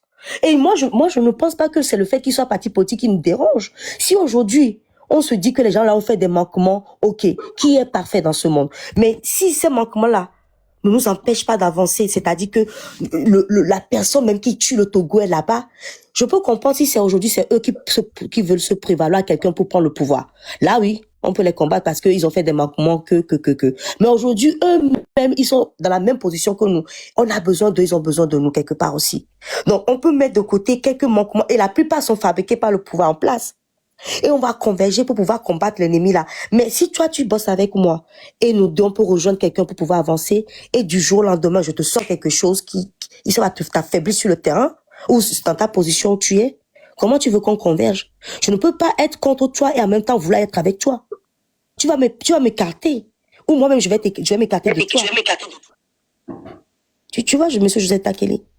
Je te suis, mais bon. Aujourd'hui, moi, je trouve que, Monsieur José Takili, depuis 2025, nous demandons la même chose. Aujourd'hui, que les partis gardent leur couleur, leur truc ou pas, c'est pas tant ça le problème. Il faut qu'on arrive à trouver quelqu'un sur le terrain pour mobiliser le terrain. Parce que, toi et moi, nous disons que c'est le peuple qui va le faire. En même temps, les partis là, dont on est en train de parler aujourd'hui, c'est pas le peuple. Est-ce que ces partis-là, ils ont les moyens de travailler quand même pour nous sur le terrain? Ils ont fait des preuves ou pas? Oui ou non? Oui, moi je trouve. Donc, est-ce que on peut à un moment donné laisser de côté ces petits différends-là qui font que on trouve des poux, c'est-à-dire aujourd'hui, il faut être tranquille. Aujourd'hui, nous ne parlons que des partis politiques d'opposition. Vous voyez? Est-ce qu'on peut à un moment donné, en même temps, Monsieur José Takili, si ces gens-là nous dérangent tant que ça, et ils ne veulent pas enlever leurs vêtements pour qu'on puisse converger avec eux, pourquoi ça nous dérange? Est-ce qu'ils viennent nous dire à nous de ne pas faire notre lutte? Moi, c'est ma position. Hein. Tu auras ta position, je vais t'écouter jusqu'au bout sans ouvrir mon micro. Si moi, je trouve que ce qu'ils font ne me convient pas pour ma lutte, je fais ma part. Je fais de mon côté. Le débat parce que je l'ai fait suffisamment l'année. Ouais. Bon, je connais ta position. Je connais ta position. Vu que tu veux pas débat, je peux connaître ta position. Et puis tu me l'as exprimé. Ta position, ce serait que si je ne m'abuse, tu me corriges. Hein. Voilà, c'est que les partis puissent au moins se mettre en veille, ou qui fassent ce qu'il y a à faire pour que le peuple puisse les suivre. Moi, je dis que les partis soient là ou pas, ça ne m'empêche pas de faire la lutte. Aujourd'hui, c'est le terrain qui compte pour nous. Comment ça? Alors que c'est les partis politiques qui ont occupé nos populations, qui ont segmenté nos populations. Ils les ont occupés comment? Notre population est divisée en partis politiques. Il va falloir trouver un moyen. Est-ce que tu es dans un parti politique, toi? Bon, quelle est l'importance de cette question? C'est pour te dire quoi? Moi, je suis pas dans un parti politique, donc mais le peuple dont tu parles, qui est sur le terrain. Mais il y a combien de partis politiques sur le terrain? Il y a l'ANC, la DNK, il y a RDR, il y a plein de partis politiques d'opposition qu'on connaît. Il y a les démocrates de Rabia, il y a Pévon, il y a tous ces gens-là. Promeuvent. C'est-à-dire que... Qui promeuvent quoi? L'idée que je préconise là, c'est-à-dire, oublions que nous sommes le parti, je vais m'amuser avec le parti de Habia parce qu'au moins avec lui, je peux discuter. C'est-à-dire, si je suis à la place de Habia et que j'ai des partisans, hein, moi, je vais faire la promotion de l'idée selon laquelle, écoute, le parti de Joseph Takele, s'il en a un, ce n'est pas un ennemi. Allons travailler. J'espère que c'est pas ce qui se passe sur le terrain. Non, c'est pas ce qui se passe. J'espère que c'est pas parce que un parti a que 1 ou 2 abonnés là et que les autres vont pas le vouloir. Je ne me situe pas à ce niveau du débat. J'ai pris le parti politique pour un parti politique qui a des... Tu sais, le diable est dans les détails, monsieur Joseph Takele, hein. Attention. Moi, je suis pas allé dans je suis le petit. le diable se trouve toujours dans les détails. Non. Je suis celle-là. Non, tu vas trop loin. Non. Moi, j'ai pris l'exemple de Habia parce que je peux échanger avec lui. C'est un ami. Oui. C'est pourquoi j'ai pris son exemple. Je ne veux rien d'autre dire. Je pouvais dire parti A, parti B. Okay? Continue. Je dis parti A, parti B. Nous savons ce que nous voulons. Nous voulons chasser le dictateur. Ok, je vais dire on va faire des meetings ensemble. On va se dire, écoute, à partir de maintenant là, tu vois celui-là, les partisans de A là, et toi les partisans de B là, vous devez être ensemble parce que notre objectif, c'est l'autre là. C'est celui-là qu'on combat. C'est lui notre objectif. Donc, à partir de maintenant là, c'est fini. En attendant, parce que si nous ne faisons pas ça, nous allons tourner en rond. Parce que ça là, le combat que nous faisons, ce n'est pas un petit combat. Si nous ne faisons pas ça, nous allons penser que nous pouvons faire ça seul chacun. En étant seul chacun, notre ennemi là trouve des failles et vient nous manipuler ou bien faire des choses, Moi, ces choses-là, j'ai vu le RPT à l'œuvre depuis les années 90. C'est la même méthode. Tu vois. Ils ont les moyens de vous atteindre par différentes manières pour vous diviser, continuer par vous diviser, pour mieux régner. C'est tout le sens de mon débat. Et il arrive maintenant que j'observe certaines choses qui sont antinomiques avec ce que je crois être notre réussite. Donc, si je vois que il y a eu telle chose que vous avez fait qui ne va pas nous arranger dans le sens d'aller ensemble pour combattre ce taureau-là qui est devant nous. Mais quand je dis ça, je suis devenu l'ennemi. Si j'étais B, je suis devenu l'ennemi du parti A, des partisans de A. Alors que c'est pas ça mon objectif. Tu vois? Moi, je note simplement que... Oui, j'ai compris. Monsieur Joseph Takele, si j'ai bien compris, il faudrait que les partis se réunissent, se mettent ensemble pour pouvoir faire face à ça. C'est ça? Ouais. Que tu sois un parti politique influent ou pas influent, il faut se mettre ensemble. Oui. Oui, en ayant compris que il y a eu des études qui ont été déjà faites depuis longtemps pour montrer que c'est démontré que dans l'esprit de la Révolution française, les partis politiques n'étaient pas un élément. Hein. Et d'ailleurs, les partis politiques, c'est une institution d'émanation anglo-saxonne. Je reviens sur ma question. Regardez, si j'ai bien suivi votre analyse que vous avez fait à la fin là, ce serait bien que, si j'avais bien compris, hein, sinon tu me dis, de ce que tu as dit, ce serait bien que les partis à un moment donné se mettent ensemble, hein, qu'ils fassent un gros bloc pour justement rassembler le plus grand nombre et pouvoir faire face au peuple là-bas et non se dissoudre. Si j'ai bien compris, c'est ça. C'est ça l'objectif. Il fallait qu'on arrive là. Il fallait qu'il y ait des tractations. Alors que peut-être que le débat que tu as fait la première fois, les gens n'ont pas compris que c'est là où tu veux aller. Parce que si je vais regarder le débat là que tu as fait. Regarde le temps que tu as pris pour me permettre d'arriver là. Mais il faut. Si tu m'avais laissé aller droit et tu me poses des questions après. Dis que je mène mes débats comme ça. Je l'ai pas mené pour qu'on soit d'accord, mais finalement on est d'accord. Monsieur Joseph Takele, excuse-moi. Non, ça ressemble exactement à notre Non, j'ai toujours mené mes débats comme ça, tu le sais. Non, monsieur Joseph Takele, regarde ce que je vais faire là. Au début, tu et moi, on était un peu pas complètement d'accord, mais il fallait que je pousse la science là plus loin pour pouvoir arriver à bien te comprendre. Si on arrive à faire ce genre de débat, je pense que nous tous, nous cherchons la même chose. À la base, le débat de force au système. Donc, on a fait quelque chose qui m'a finalement fait comprendre le fond de ta pensée, qui est que les partis, peu importe qu'ils soient petits, gros ou pas, qui se mettent un peu ensemble pour ramener le plus grand nombre, pour que le peuple soit derrière tout ça, qu'il n'y ait pas de divergence, trop d'idées là, pour qu'on puisse enfin faire bloc face à ce truc. Donc, tu vois, tu n'appelles pas à la dissolution des partis. Tu vois, tu appelles plutôt à une, comment on appelle ça? Oh, j'ai oublié le bon mot. À un rassemblement de tous ces partis-là. Ce qui a été déjà fait des fois. Oui, mais qui a compris ça? Comme ça. Est-ce que tu es déjà arrivé à dire ça clairement comme ça? Si on se fait confiance, et dame de cœur. La confiance, c'est pas quelque chose qui empêche de pousser un débat. Attends. Si toi et moi, tu es convaincu que Joseph là ne peut pas me faire du mal tel que je... Non, ça n'a rien à voir, monsieur Joseph Takeli. Je n'ai jamais pensé... Oui. Terminer. Je ne parle pas de toi.